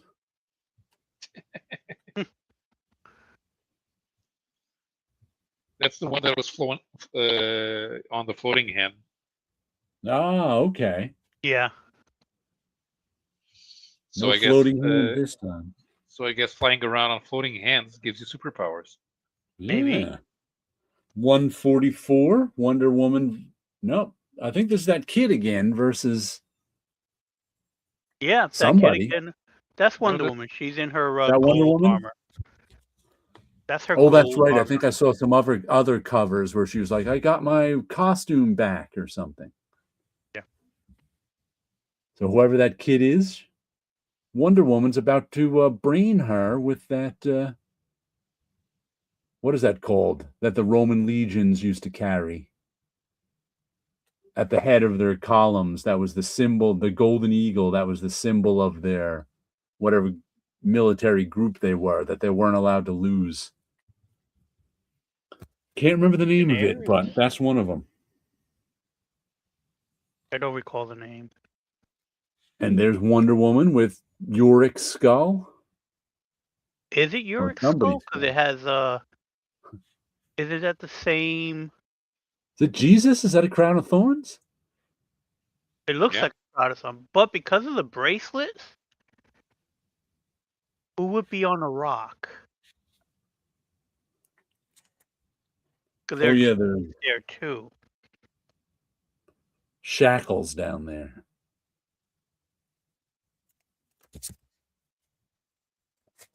And a little wave of water coming out. I'll just look at the covers and give you my report. Okay.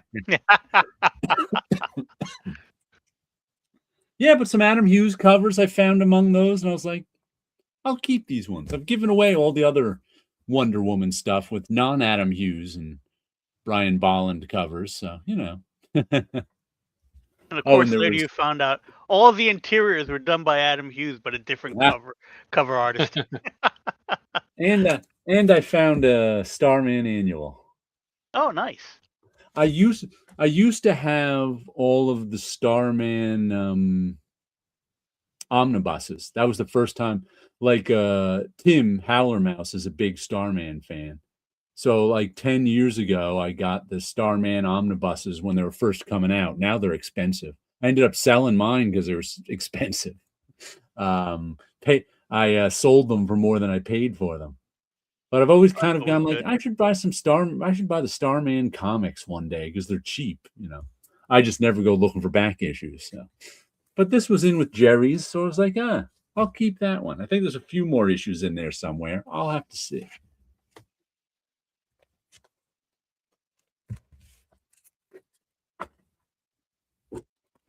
I could probably sell my first issue of Dork and buy the whole Starman series. You probably could. Offer it as a trade. I'll give you Dork #1 if you give me all your Starmans. 1 through 60 or something like that, I think it was. 75. 75? 1 through 75. 1 through 75, you need one issue of The Power of Shazam, which is a crossover. Plus the Mist miniseries and the annual. Well, you have the annual. Got the annual. And the 1 million issue, I think there was. I think I might have that. You don't need the 1 million issue. No, he needs it to be complete. There was one that came out after the whole series. Not the 1 million issues, but some other thing. I think I have it because I think it's somewhere on my shelf still.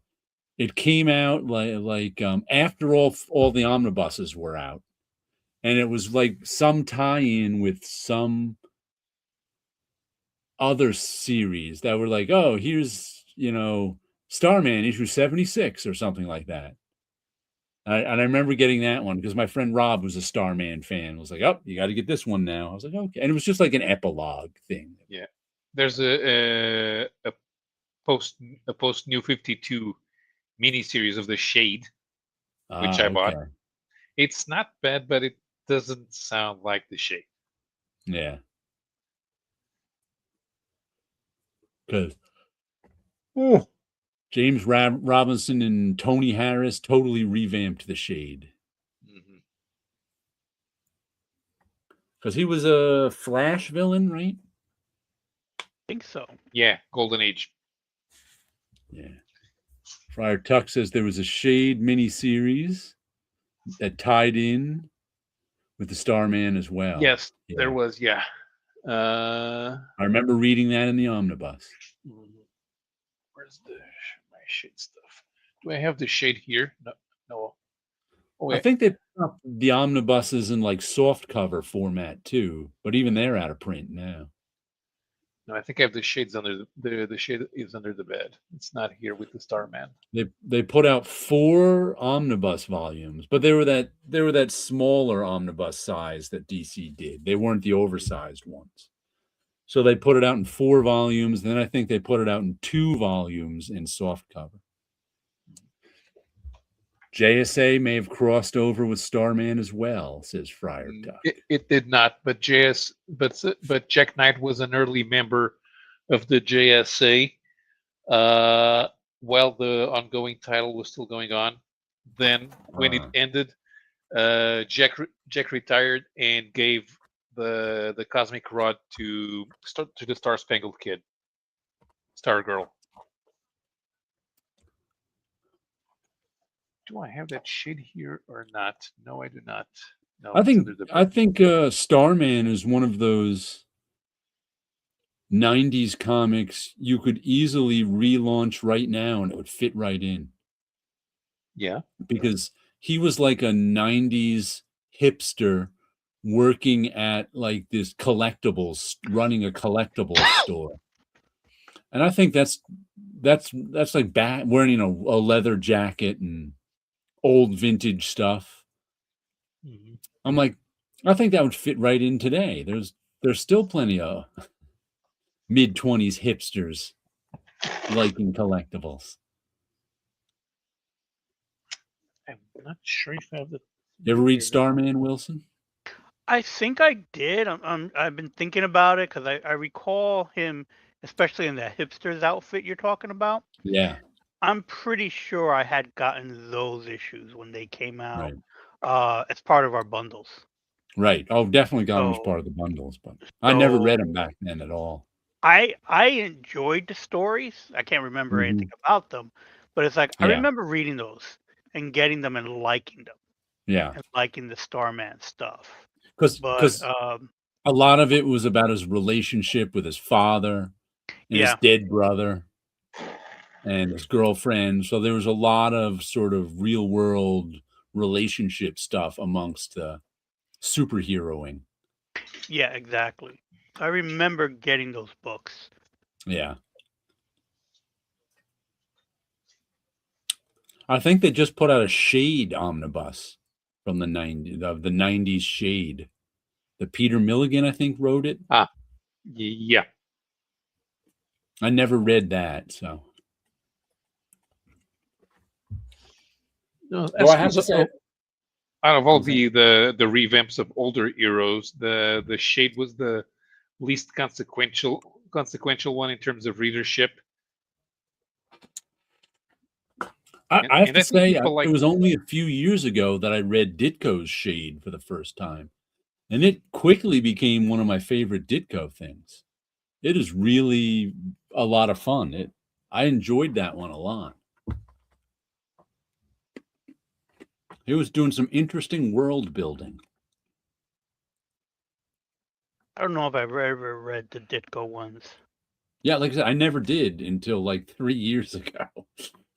And I'm a Ditko fan, but 70s DC Ditko never really appealed to me. Right. So I never read it until I got one of the omnibuses with it in it. And then it sat there for years before I read it. I finally did, and I'm like, wow, I'm really enjoying this. I even went out and got the original issues off of eBay for, $10. They weren't expensive, $20 probably. I shouldn't exaggerate. They were probably $2 comics.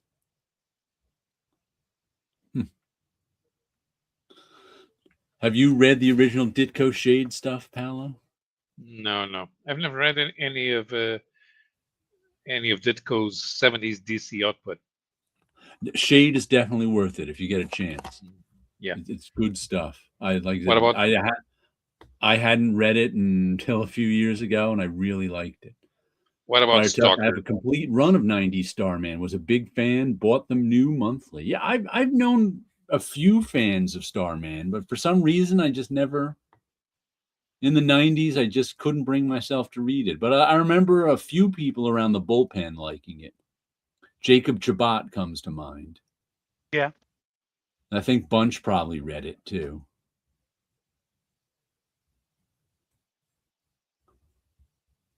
But for some reason, I didn't until they put out those omnibuses. I was like, all right. Since you're making it easy.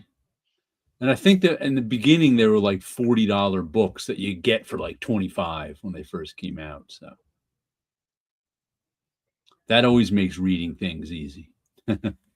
Oh, it does. Reading just seems better when it's at a discount. Yep. Like that's why I'm going to get those Corbin books, because I've noticed those Corbin books come out at like $40. And 6 months later on Amazon, they're $25. So I'm like, I'll get them at $25. I know at some time they're going to go out of print and shoot up in price. So I got to get them before they shoot up in price. I got to get them when they're between 20 and 25. Don't wait any lower than that, or you risk them all of a sudden being $80. Especially probably it'd still be easier to get the earlier volumes than the later ones. As Eric Larson says, everybody will get, if he makes Savage Dragon hardcovers, everybody will get volume 1 and 2 by volume 6. They'll be sitting on the shelf. Mm-hmm. No one will buy them. That's why you should release 6 first, and then go down and do a countdown. That's what Marvel did with their Epic collections. They're like, hey, we're releasing the best sellers first. Mm-hmm. It went up to 80. There was an 80-page giant in Secret Files 1. Oh, I think it's 80 I'm thinking of. That's the one that came out late. 80 was part of the regular series. There was an 81 that was published. 81 I'm thinking of? Yeah. Okay. James Robinson is a very good writer in Friar Tuck's opinion. Yeah, I haven't read a ton of his stuff. Has he done anything in a while? The last thing I bought of his was a Justice League post New 52 thing, which was not as good. Here's the thing. James Robinson worked very well with Archie Goodwin as an editor. Okay. And did not work very well with other editors. I mean, they didn't get the best out of him. Right. Although I do like his Cable. You remember he wrote Cable for a while, and including the run with Ladrona as the artist, which is very good. I didn't know he read that. Is Golden Age the one he did that everyone loves? Oh, yeah. Yeah, I still haven't read that one. Oh, that's the thing to me that brings back superheroes. And it ends. It's the beginning of the Reconstructionism for superheroes. Did he do JSA? Yes. I remember people liking that.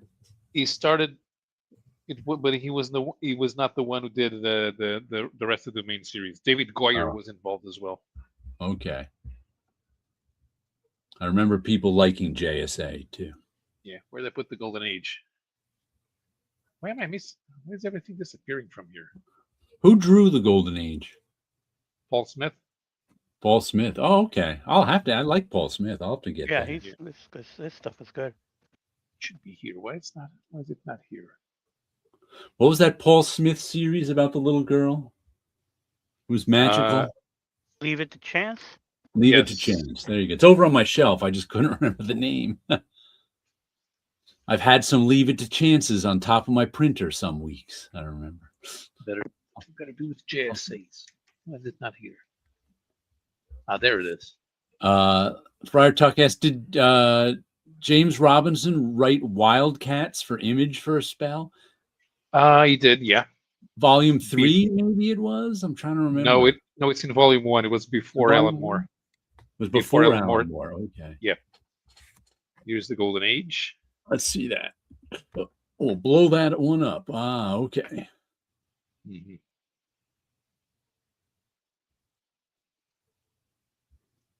How many issues was it? Or was that 4? It was a prestige one, right? Yeah. A 4-issue series. You could find them for like $20, all 4 issues. Yeah. But the trade paperback's very good. Like this dream sequence with the Manhunter. It doesn't look good on screen, but the coloring is excellent. Because you still have to get yourself a better camera. That too.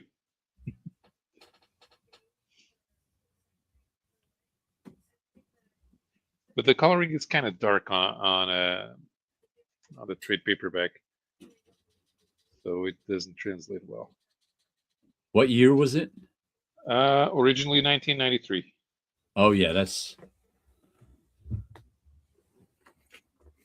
they could have had problems with digital coloring later on when they printed this. Because 93 was probably still not digital coloring, and then the trade paperback came out a few years later with digital. I think Richard Ory had was may have been one of the first to try to use computer coloring, but because this thing has some weird separations for the tones. It could have been Blue Line too, since it was prestige book. It could have been Blue Line coloring rather than the normal method of coloring. In Blue Line coloring, they shoot the separations right from the colors. So you kind of paint the colors and then shoot right from that, and that's what gets printed. Yeah, it looks a little bit like it's painted, but it's not quite painted. Yeah. See the Blue face? Line coloring doesn't always look like, it's not going to look like Alex Ross painted.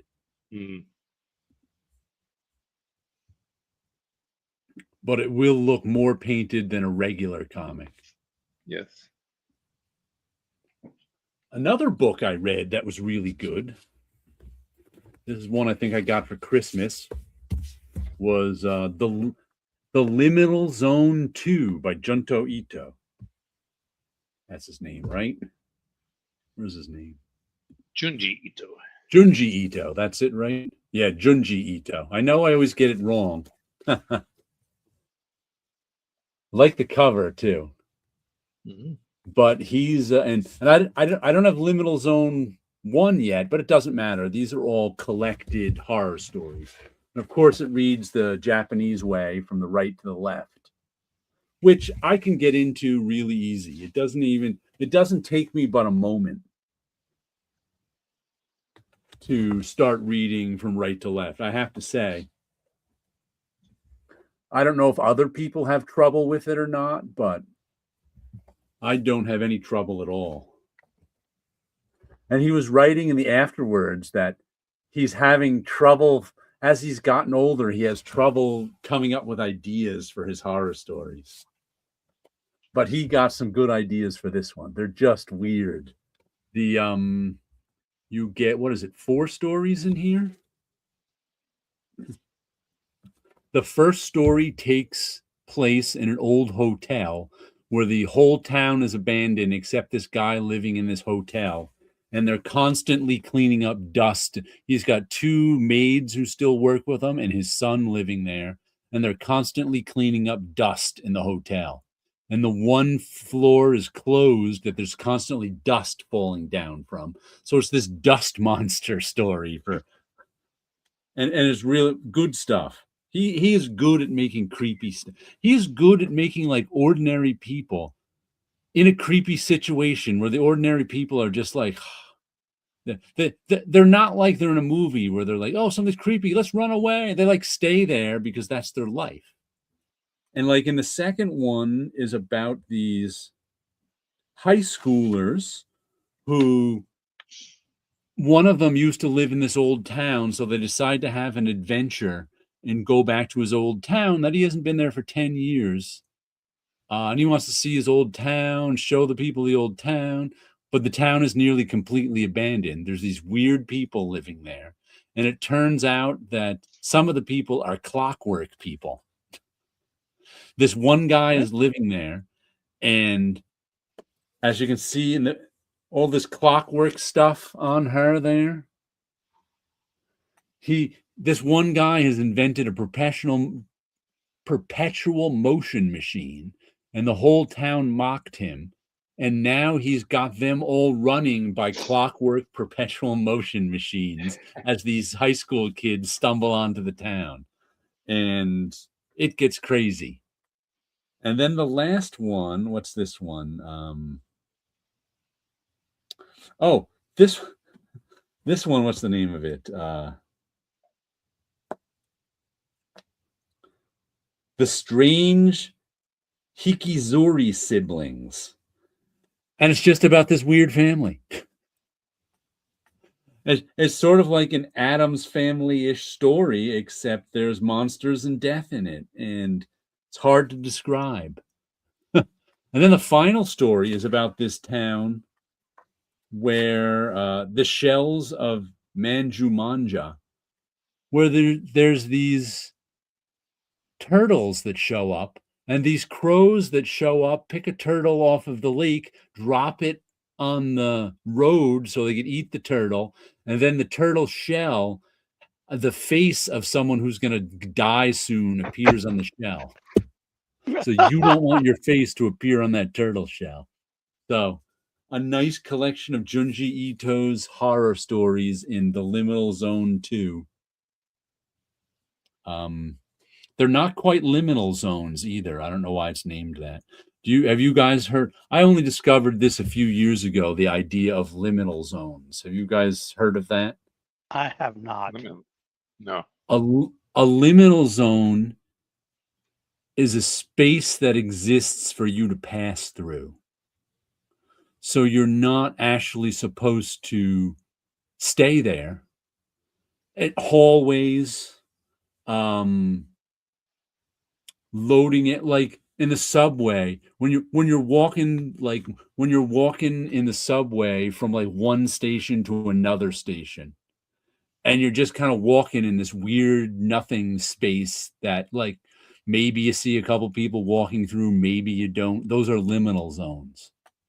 Like even at the school I teach at, the hallways in the school, there's like nothing to them. They're just concrete hallways with, classrooms on either side. You're not supposed to hang out in the hallway. There's no place to hang out in the hallway. It's just a place you pass through.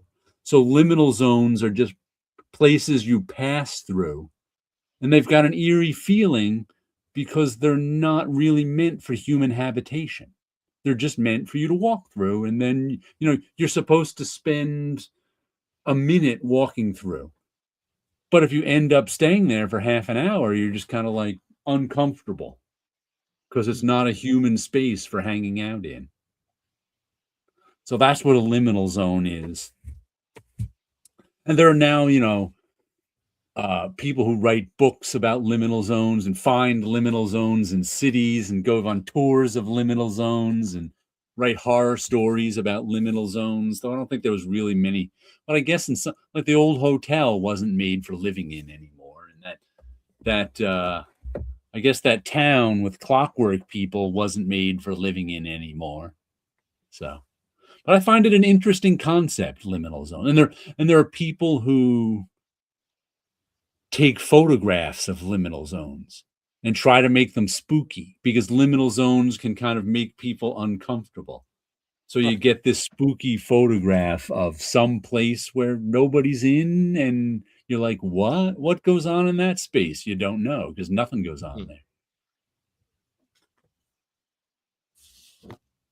Well, I never heard of the term that way at all, but it makes sense. Yeah. Because these are spots. It's a fairly new term as far as I know. Yeah. Batman was born in the liminal zone. They were passing through the alley. Ah. The Waynes. They were passing through the alley. Tit Goblin says there's liminal zone archaeology. Yeah. Imagine there is. What was that? How does the concept work in archaeology? I imagine when you're excavating a hallway, what do you find there? You probably don't find much in spaces people aren't actually meant to stay in.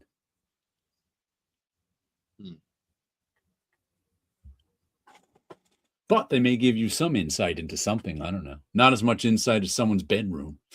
Right. Interesting. It had started when he was an undergrad. Okay. And it just started. Yeah. He said, I don't think it's a particularly old concept. People study the areas of passage. They usually hold lots of interesting insight. Okay. Areas of passage. Yeah, like I said, sometimes when I'm at the school and I'm the only one there in the morning and I'm walking the halls, I'm like, this is really a liminal zone. And I've taken pictures, but it's not the least bit creepy. It's just a hallway. Ooh, look at this. Gore Vidal is here.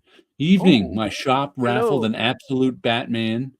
4.8 $1 a ticket. They sold about 900. After the winner was announced, a customer who'd spent $100 on tickets came and bought one for $4.25. Wow. Wow, absolute Batman. Are they selling last week's hot book, Dork #1, going for $80 to $100?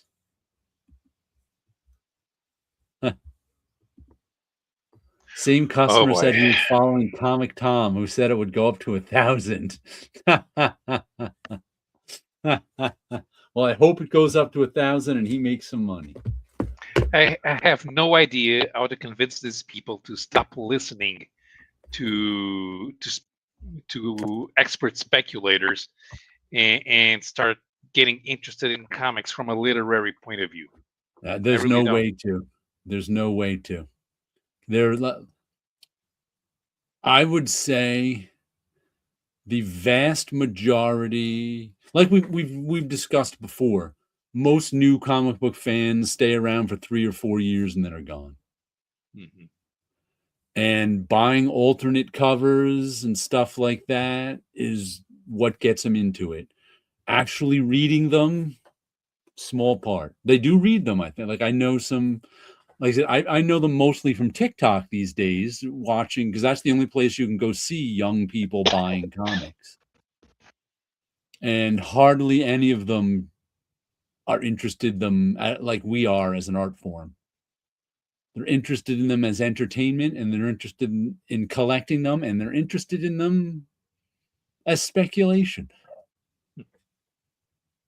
Reading them?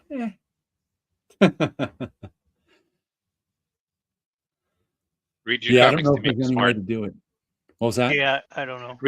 Read your comics. They make you smart. Yeah. Read anything. It'll make you smart.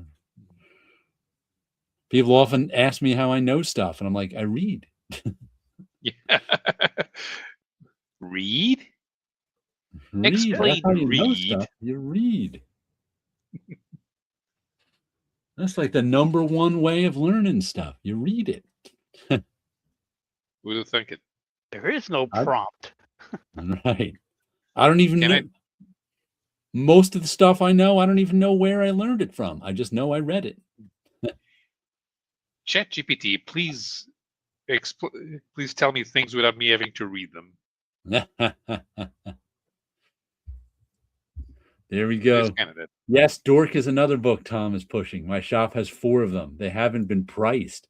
The guy who bought 100 tickets did so because another customer had bought 100 tickets. Wow.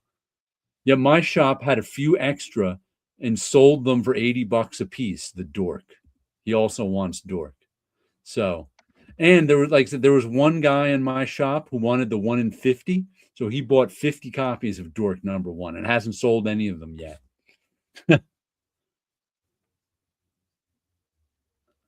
Because when you buy the 1 in 50s, you have to pay and usually my shop owner says, do you want the comics or not? And some people are like, no. But this guy obviously wanted, and I think he also was speculating on it. He actually thought it was going to go up in price for some reason, which I didn't hear anyone saying. I mean, not at pre-order time, that's for sure. Another comic I got this week, Erotech or Erotic #3. This is the one I originally bought because of the 2 Dean Haspiel pages in it. AI Joe. Dean's got 2 pages, and I buy Dean's work, so I've been enjoying the book, though.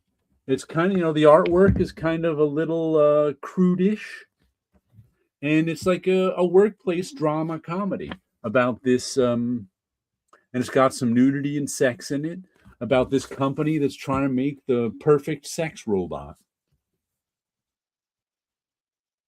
And it's, like I said, I bought it for the 2 pages of Dean, but I'm enjoying this lead story.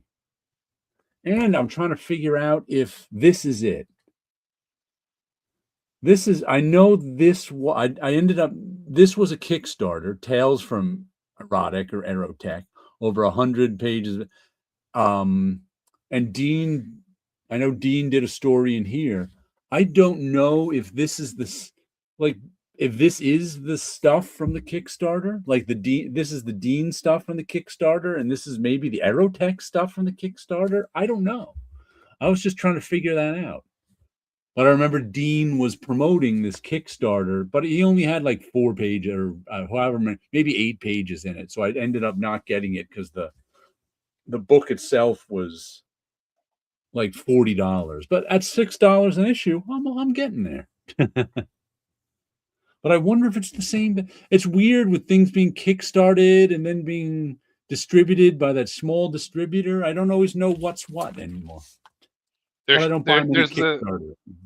There's a proper mechanics for it, but the majority of people who do who create Kickstarters don't follow it. The idea should be, and it's pretty obvious. You just have to think. You crowdfund it. Mm-hmm. You publish. You print you print all the things that you need for the people who crowdfunded it, and you give it to them. Then you start distributing to mainstream market. Right. And sometimes they don't do that. Right. And sometimes they don't also, like, I know they publish, I don't know about this one, but people publish individual Kickstarter issues and distribute it to everyone, and then sometime later also distribute it through to comic shops.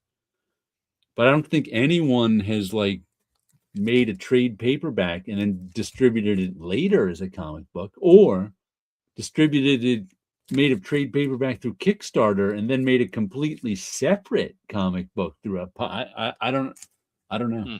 Yeah, it sounds complicated. Yeah, that sounds too complicated, but nudity and sex is always promising. Yes, it is.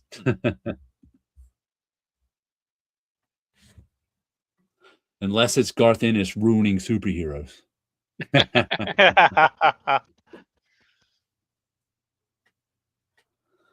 No, we'll always have Milo Manara. And the last thing I read this week that once again, hardcover that my thumbs were having a hard time holding open, another glued binding. I read the first story, and this is a collection of 3 Paul Auster New York trilogy graphic novel adaptations. I read the first one, City of Glass, by David Mazzucchelli. And who's the writer? Is it Paul Karasik is the writer? Adaptation by Paul Karasik and David Mazzucchelli. And I enjoyed it. Of course, the Mazzucchelli artwork and storytelling is always good. And this is a weird story about this guy. I think he was a writer who got caught up in this mystery when someone called him and thought he was a private eye or something.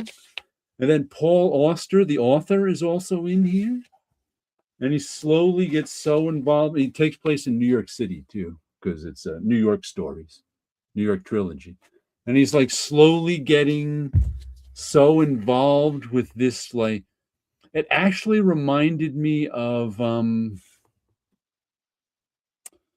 what was that HBO show? Dean Haspel. There was a character based on Dean Haspel in it, and it used Dean Haspel's Bored to Death. There was an HBO show called Bored to Death. Good show. Check it out. Jonathan Ames. He's the writer who Dean's worked with. He was the writer on the show, and it was about Jonathan Ames, who's a writer in Brooklyn trying to write his second novel, and he decides to be an unlicensed PI on the internet. So he just takes on these quirky little cases in New York City. It's like 10 years old now, the show. That's how Dean Haspel won a Grammy, not a Grammy, an Emmy for it, because they used his art in he was part of the title sequence, the Bored to Death title sequence. So he actually has no money, but he has an Emmy.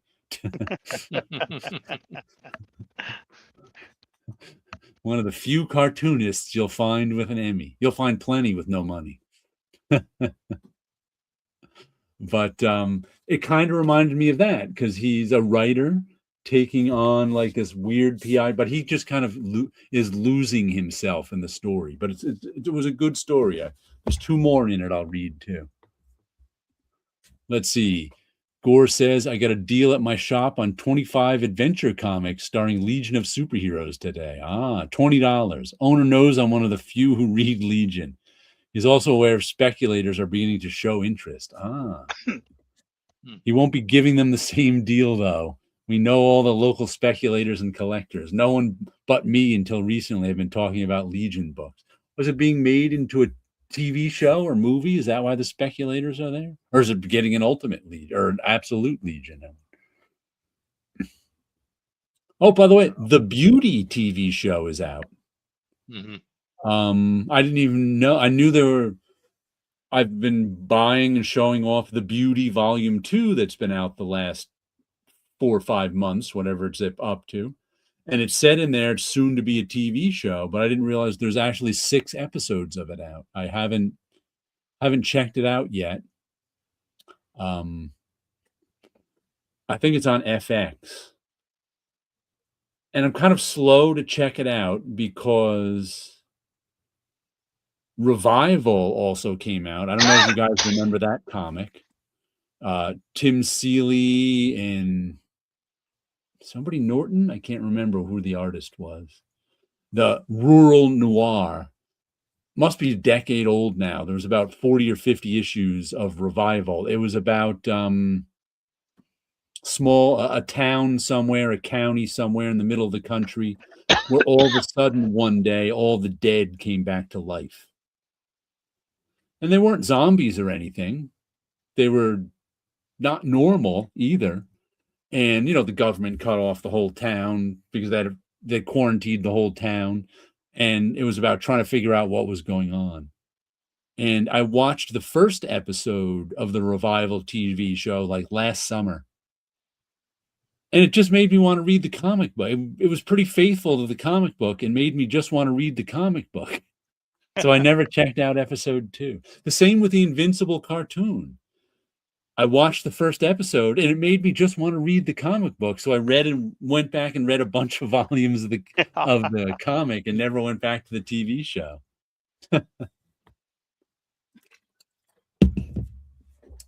Here we go. Speculators think upcoming Supergirl film might introduce the Legion. I haven't heard that, but I don't live in their FOMO world. I haven't seen like TV show and film hasn't been driving a lot of speculation in recent years. So if it's back to driving a little speculation, that'll be different. It's driving the expert speculators in. It's still driving the expert speculators into making the newbie speculators believe that it does. Because I haven't seen anything. The Hence, villains. Comic Tom. Oh, Comic Tom. Yeah, I haven't watched. I don't even know who Comic Tom is, but I guess he's a speculator guy. I'll have to check him out. Know where I should put my money. I'm buying too many new comics. I should buy one a week and speculate on it. Take the $30 I'm spending and put that towards Absolute Batman. In a mere 30 weeks, I can, mere 10 weeks, in a mere 30 weeks, I can get it if it's $1,000. If it's going to 1,000. Going to 1,000. Going to 1,000. Another one I got, World Tree. Issue number 18. What did we get in this one? This one keeps slipping. It went from taking place in the current day, moving forward with some flashbacks, typical moving forward with some flashback story, about this group of people who are trying to stop this weird entity that lives in the internet. They call it the undernet. They don't quite know what it was. 10 or 20 years ago, when they were teenagers and they stopped it. They thought they killed it. And then 20 years later, they're like, oh my God, it's back. We have to stop it before it ends the world. Then it flashed forward 20 years. The world had pretty much ended. The undernet had taken over things and there was a dystopia. Then we flashed back to now as they're, I guess, trying to stop it again. But it's like, I think it's all on the same timeline. So how are they going to stop it? But they're giving us more of the past through the present. Because in this one, we find out that the main character who stopped it the first time, this guy here, died at the end of the first story arc. But he made a bunch of videos for the people who he worked with. He's the genius. So he died, and then, the undernet killed him. But he left some of these videos to help people out. And this issue was about, it turns out, one of the guys who helped them defeat the undernet 20 years ago, he's like, I know you're the one who brought it back. You've got too much curiosity. You'd risk the whole world just for your curiosity. And he's like the Elon Musk type, because he's now the one of the richest men in the world too. So, and it's also like these two, this eye patch FBI agent and her sidekick here are just, they're your practical people who are just trying to figure out what's going on and put a stop to it. So it's really good to see. James Tynion is writing this one too. Fernando Blanco is the art. Jordi Belair on colors. Aditya Bidikar on letters. But I gotta say, by the amount of James Tynion books that I buy, he must be my favorite writer now. I think I'm buying at least 3 James Tynion books, if not 4. It's between him and Kieran Gillen. I think I buy a few of his books too. Between the two of them, there's maybe a third of all my reading is James Tynion or Kieran Gillen. They write a lot of good indie books. You're becoming a scholar on their work. Yeah. I don't know how it happened. Just kind of comic by comic. So I think both of them were big in like Marvel and DC first. I don't remember what they Maybe, wrote. I don't know. Like Kieran Gillen, I think we discussed this, wrote Young Avengers Volume 2. Right. And I think Him, I James remember Tynion being a wrote Marvel them. guy. Right. I knew their names before they started buying. I started buying their indie books. Though the one Kieran Gillen indie book I may have bought that he did years and years ago was Phonogram. So I think he may have started indie and then gone into Marvel DC and then back to indie.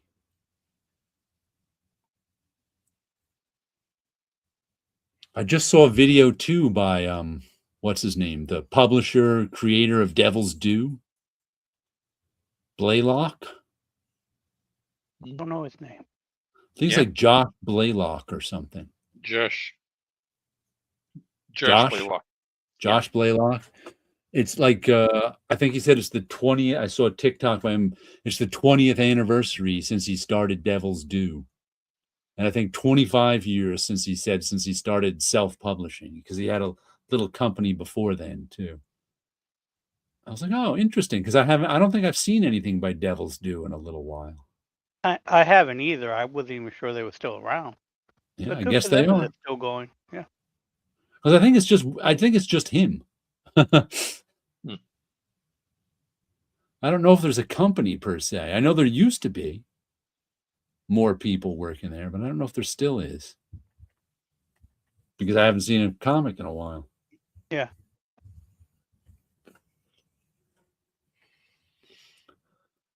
Let's see. Last comic of the week. Stefano Cardacelli.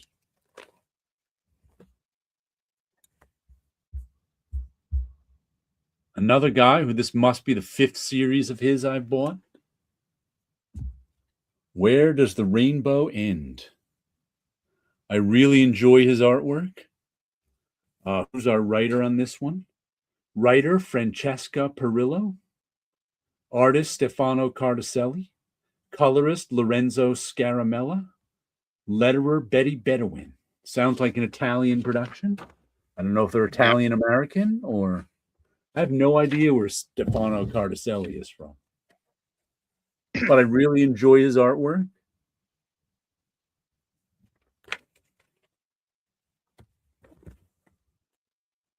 Oh, is this a wraparound? Nope, it's 2 different covers. Not a wraparound. But this is the one that's about robots and a little girl. The robots... It takes place, first issue had a map. Sometime in the future, New York City, there's 2 like landfills way down at the bottom of Brooklyn and Queens where the robots live. In one section is the retired war robots. In the other section is the tame, friendly robots who work in the city. And in the first issue, they found a baby, a human baby. And they've been raising this... She was about 8 or 10 by the time the first issue ended, and they've just been raising this. They love this human baby, and they've been raising her. I forget her name. And at the end of last issue, she met a friend at the end of the edge of the dump. She's never seen other humans before because she's been raised with all robots. So this issue was about her going into New York City to see other... She's like other humans. She goes to see other humans. You know, she gets lost and doesn't like it there very much. And meanwhile, the war robots have found out that this little girl can fix robots because she's learned. She grew up with robots. I guess she's good with them, and she helps out the other robot. I guess they don't know how to fix themselves if something goes wrong, so she fixes the robot. And she found that the war robots marched on the peaceful robots to try to get this little girl, to kidnap this little girl so she can help fix them. So that's kind of where it ended. But it's a really sweet story. I'm just a fan of Stefano Cardacelli's art. I think it's very imaginative and fun. So once again, and he's the one who gave us our flamingos. So I'm down with anything he does. I've been enjoying his stuff from Mad Cave. Man Cave puts out some good books. I can't afford them all, but they Right. put out some good There's books. some good-looking books. Yeah, they're $5 a pop. So I'm always going, oh, do I want to try this one out? Carlosella's website is in Italian, but it doesn't give you any biographical information. But he's probably from Italy. Yeah, yeah. There's no point in having a website in Italian if you're from Jersey. Yeah.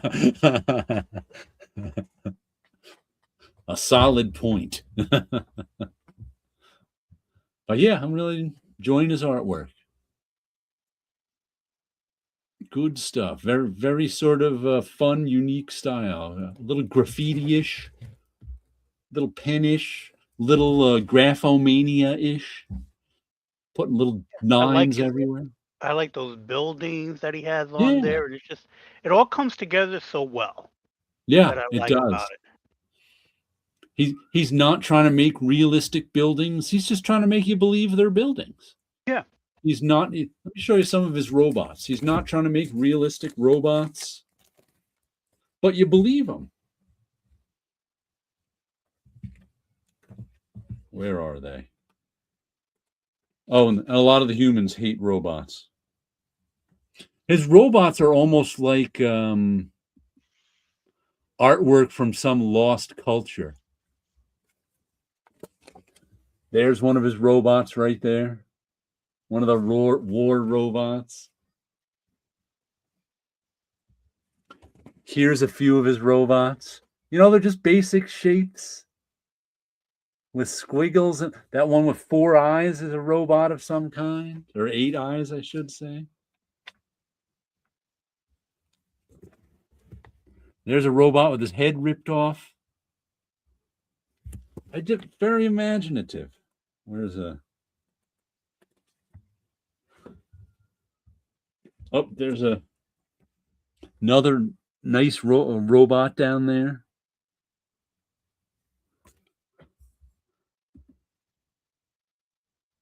They don't look super slick or high-tech science fiction-y. They just look like robots that exist in this world. Yeah.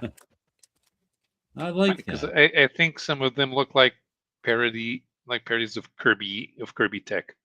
Yeah, it's like, the one with the 6 eyes has a celestial. Yeah, the tech doesn't. His tech doesn't come from any real source. It comes out of his imagination, or maybe even abstracting Kirby tech even more.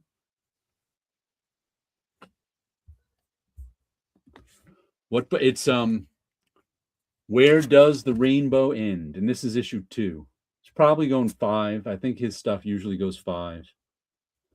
And it's a $5 book. All Mad Cave books are $5. Except for some of their one-shots are more pages and a little more expensive.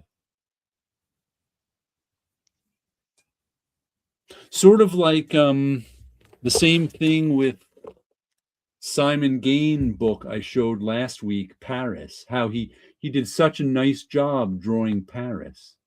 And it didn't look like a realistic version of Paris, but it looked like those buildings existed in his world.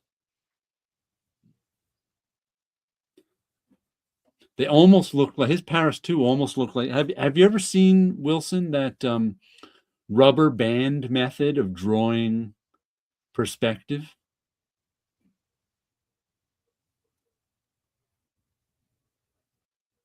What did I recall? You'd know if you saw it. Look it up on TikTok sometime.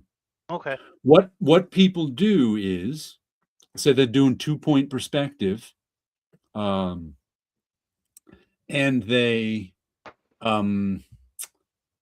where the 2 points are off on the horizon line, they put 2 push pins and then put a rubber band around the 2 push pins, and then use the rubber band so wherever you drag that rubber band, the points are always coming from those 2 horizon line from those 2 vanishing points. So you just use the rubber instead of using I always use a ruler.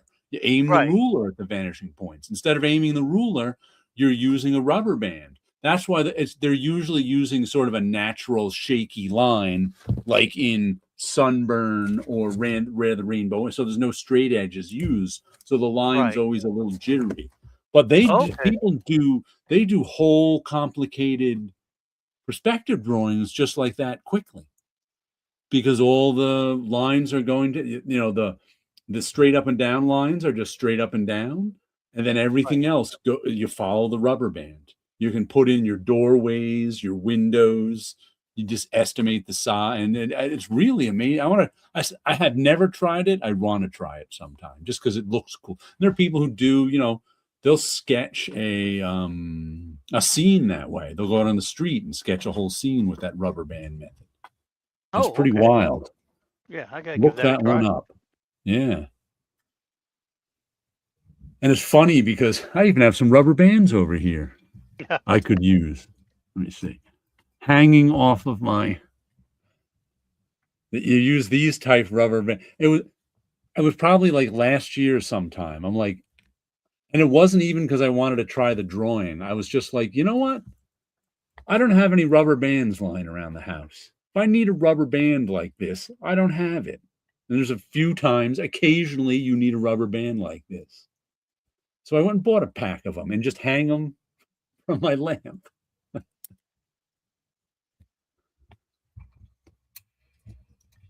That's something I learned at Marvel. Right. Hanging things from your drawing table lamp. All your templates and French curves and anything. You bend a paper clip, you put it around the beam of the lamp, and you hang everything from it. Right. That's what everybody at Marvel did. I have like one French curve on it right now. I have half a dozen French curves. I'm one of those people who still use French curves all the time. Yeah. On all those Dreams of Things covers, I use French curves. I even have the big ships curves for my big ink drawings.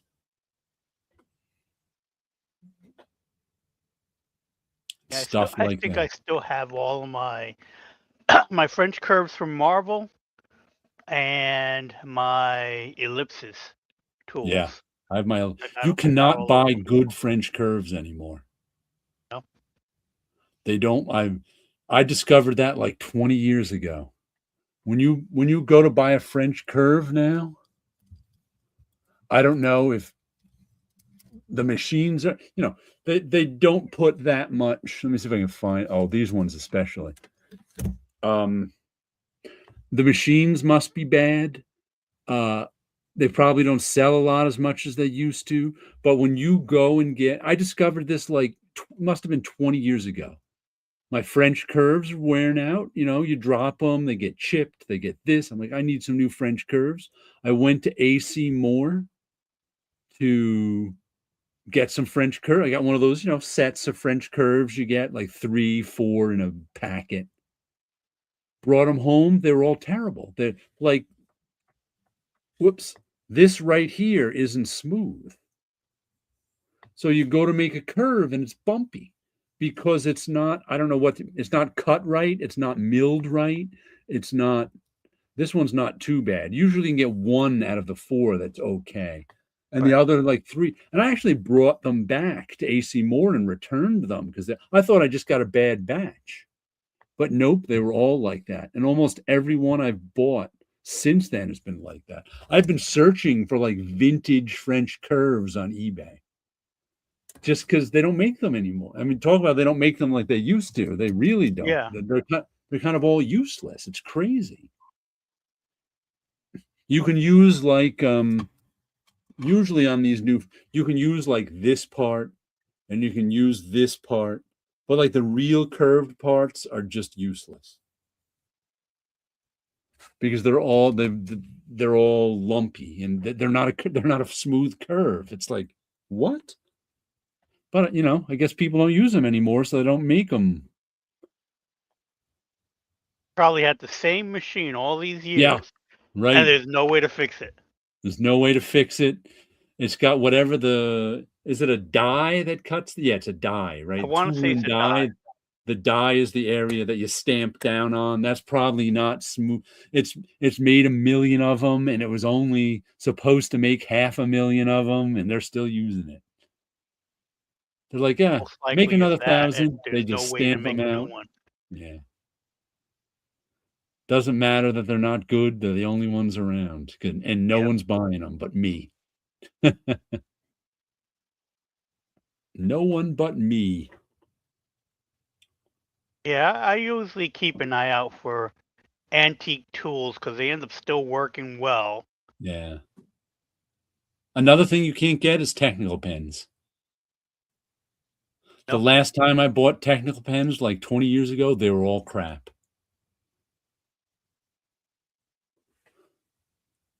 And I got a friend who said, "Oh, I should give you mine from the 90s," but they always say that and never do. They always forget. I see him once a year. He doesn't remember. Because for those of you who don't know, a technical pen has also been replaced. Like, we all use these tiny black markers now instead of technical pens. But microns have gone to crap. Probably. I never was a huge Micron fan. I try out different ones all the time and refill them with, but that doesn't surprise me. Microns were the first of the art markers, little black art markers. But technical pens have they're really tiny, like a micron. And picture a really small tube out like the tip of the pen. This tip of the pen is a really small metal tube, sort of like the metal tube on this that holds a really small metal tube. And in that metal tube is a needle, a little thinner than a needle, a little needle that drops in there with a weight on the end. So, and then there's a little like fountain pen reservoir, which you put ink in. So the ink is in the fountain pen reservoir. It's connected to the tip. When you press that tip down on the paper, it releases that tiny bit of ink and makes a perfectly even line. And the tip is metal, so there's no variation to the line. Terry Austin is one of the always inked with a technical pen. He's one of the few inkers who inked everything with a technical pen. So that's how Terry Austin gets his style, with a technical pen. So there's no line weight. He uses different width technical pens, but there's not the usual thick to thin line weight in Terry Austin's work. He builds it all up with a technical pen and different different single line weights. But once again, they must use the same machines to make them. The tolerances aren't what they used to be. The needle doesn't fit into the barrel like it used to. That little weight isn't like it used to be. And I was getting technical pens. They were leaking. They were just no good. Eventually, a technical pen will wear out because you wear down that little tip a little bit, and the tolerances aren't the same to let out that exact amount of ink. So you have to get a new tip.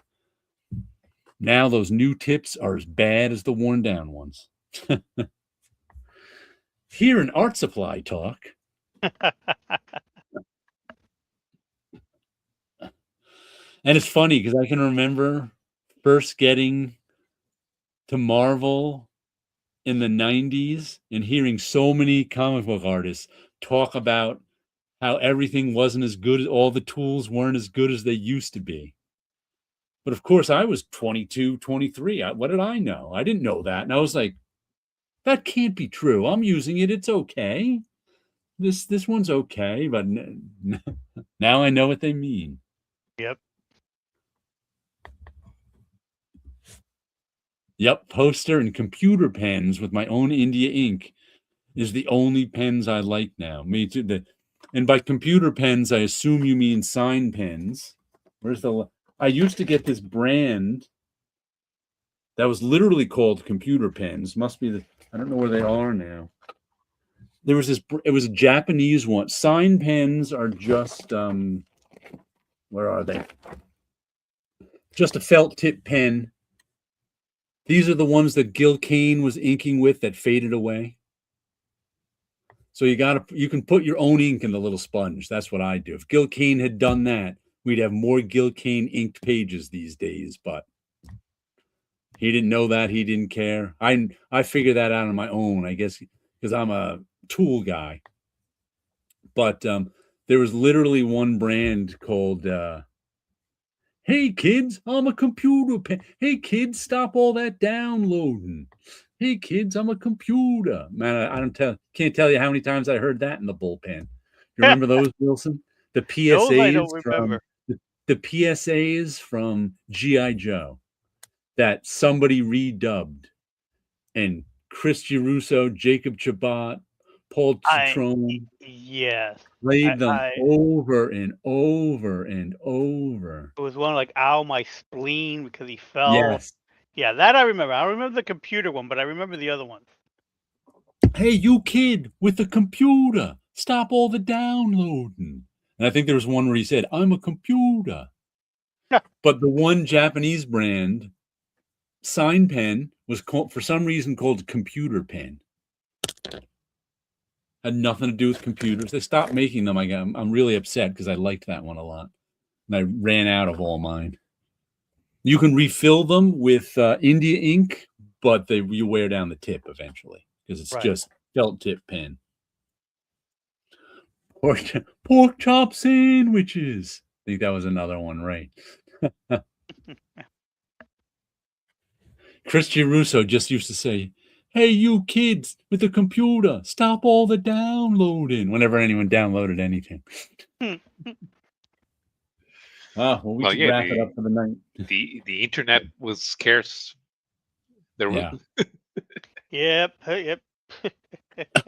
Beginning of the internet, the beginning of meme culture. Let's download a 3 megabyte photograph. Oh man, that's gonna take an hour. We should let Paolo get to bed. We'll be on his channel next week. Mm-hmm. Right, Paolo? You're still... Yeah, actually, let me check it. I'm gonna check the schedule for my classes. We're not no one. Where's my sheet? All right, so let him check his schedule before we go. It's on my channel. Yeah, we're on Paolo's channel next week, so tune in over there. Sounds good. It won't be Friday the 13th, so we'll have a lucky show. And everyone have a good week out there. Yeah. Take care, everybody. Catch you next time. If my mouse cursor shows up and I can end the stream, that is.